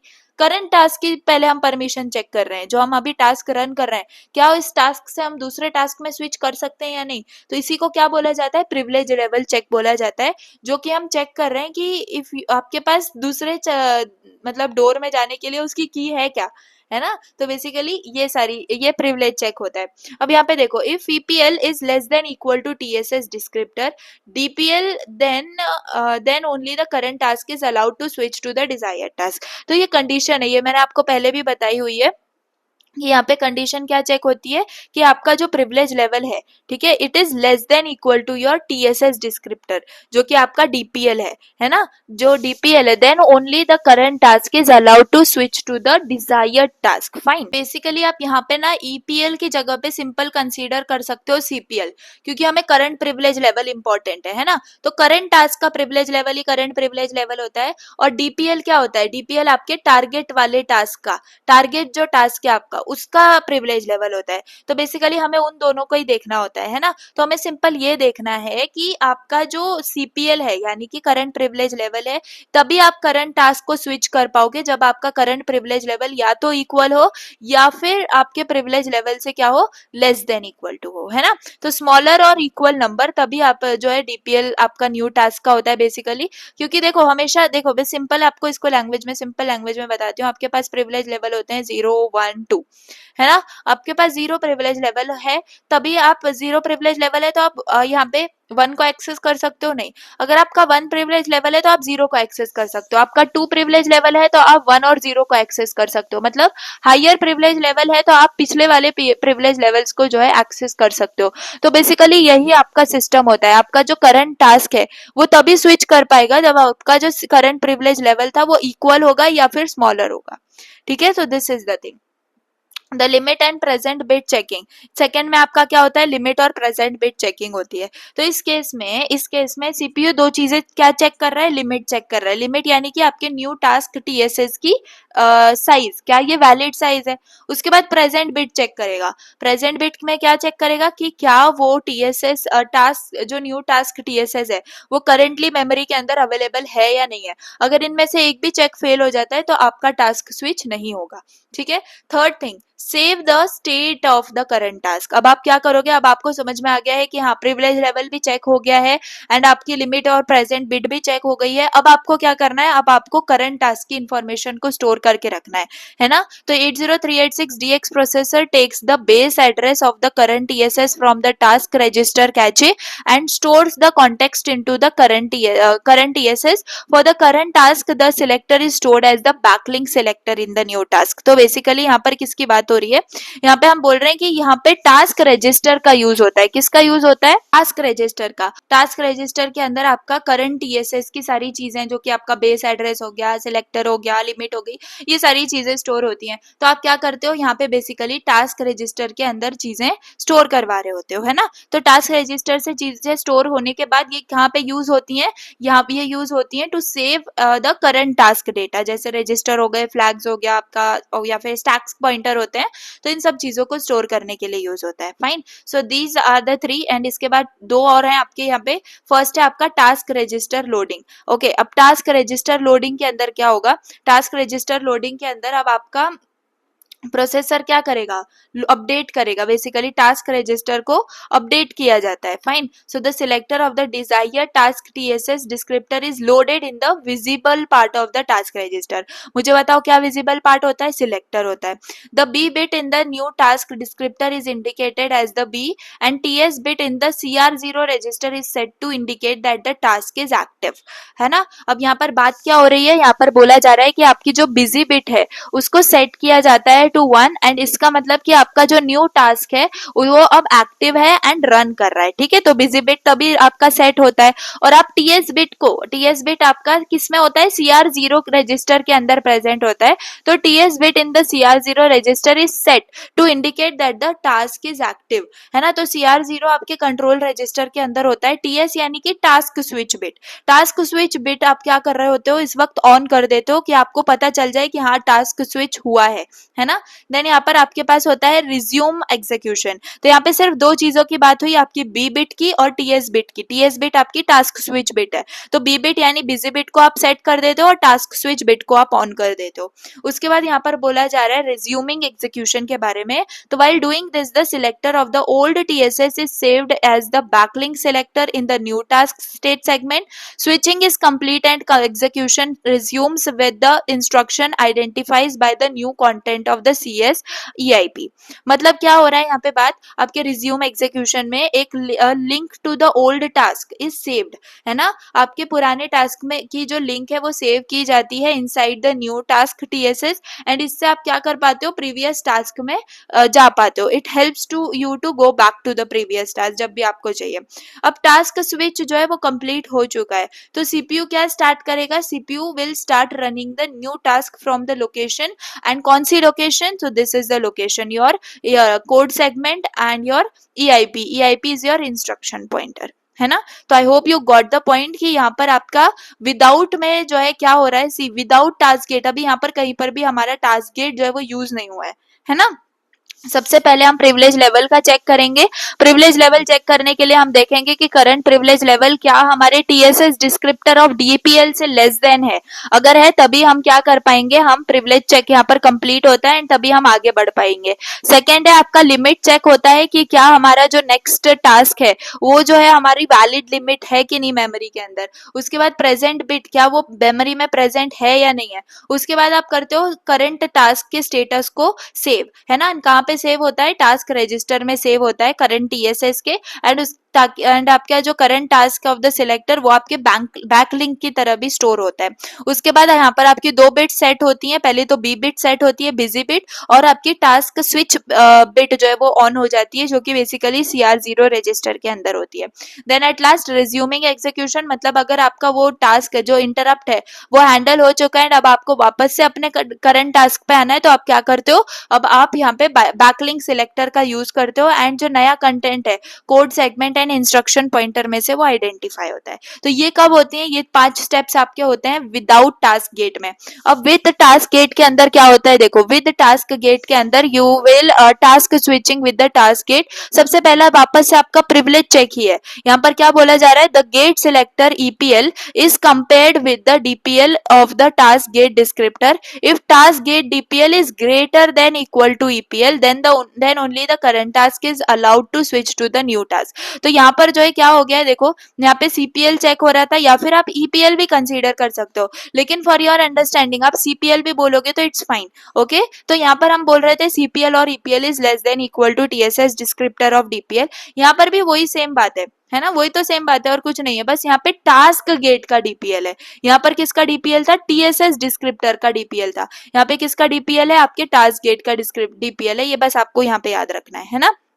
तो आपको समझ में आ गया, जो गेट सिलेक्टर EPL है वो आप DPL of the task gate descriptor के साथ आप कंपेयर कर रहे होते हो, ठीक है। एंड अगर ये कंडीशन ट्रू होती है, यानी task gate DPL is greater than equal to EPL, then only जो करंट टास्क है it is allowed to switch to the new task. Fine, तो ये पहला स्टेप था, बस इतना ही है and all other steps are same, है ना, सिंपल। तो विद टास्क गेट और विदाउट टास्क गेट का अगर क्वेश्चन आपको आता है तो you have to just change this particular step over here. बाकी सारे स्टेप सेम है, बस यहाँ पर आपका ये CPL और EPL is less than equal to TSS descriptor DPL है, यहाँ पर टास्क गेट डिस्क्रिप्टर DPL है।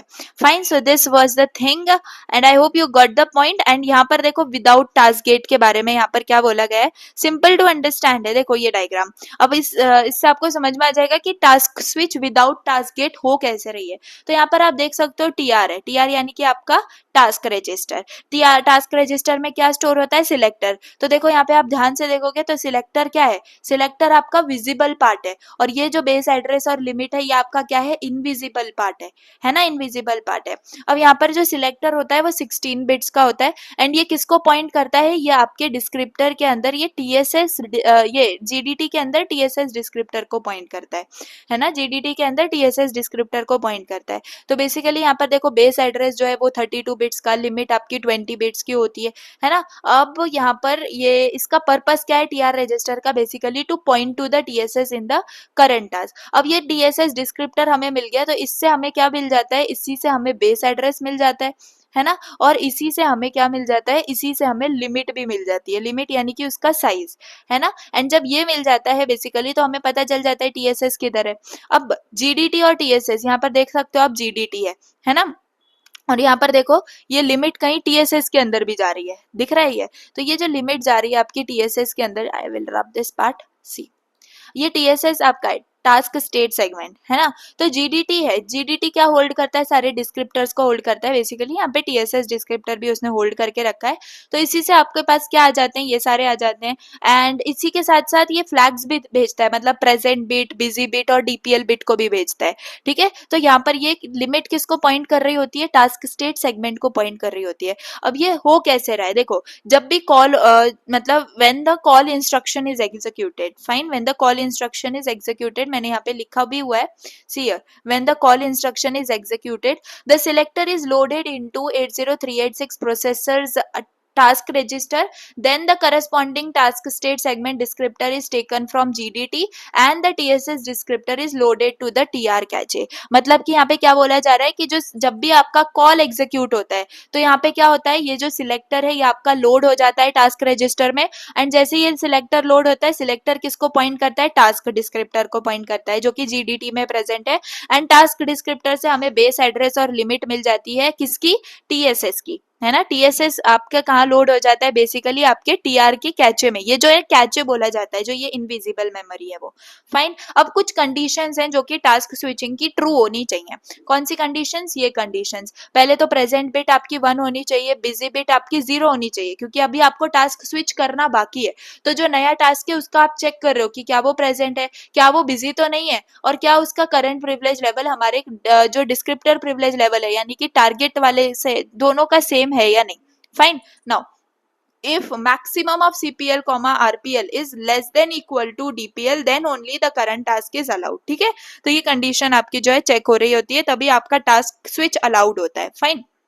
देन सिंपल, बस इतना ही आपको यहाँ पे याद रखना था। अब यहाँ पर टास्क रजिस्टर के बारे में बताया गया है, सिंपल या वही चीज देखो, वही वाला जो पीछे हमने लिखा था ना, the register holds the 32 bit base address, 16 bit segment and 16 bit segment selector.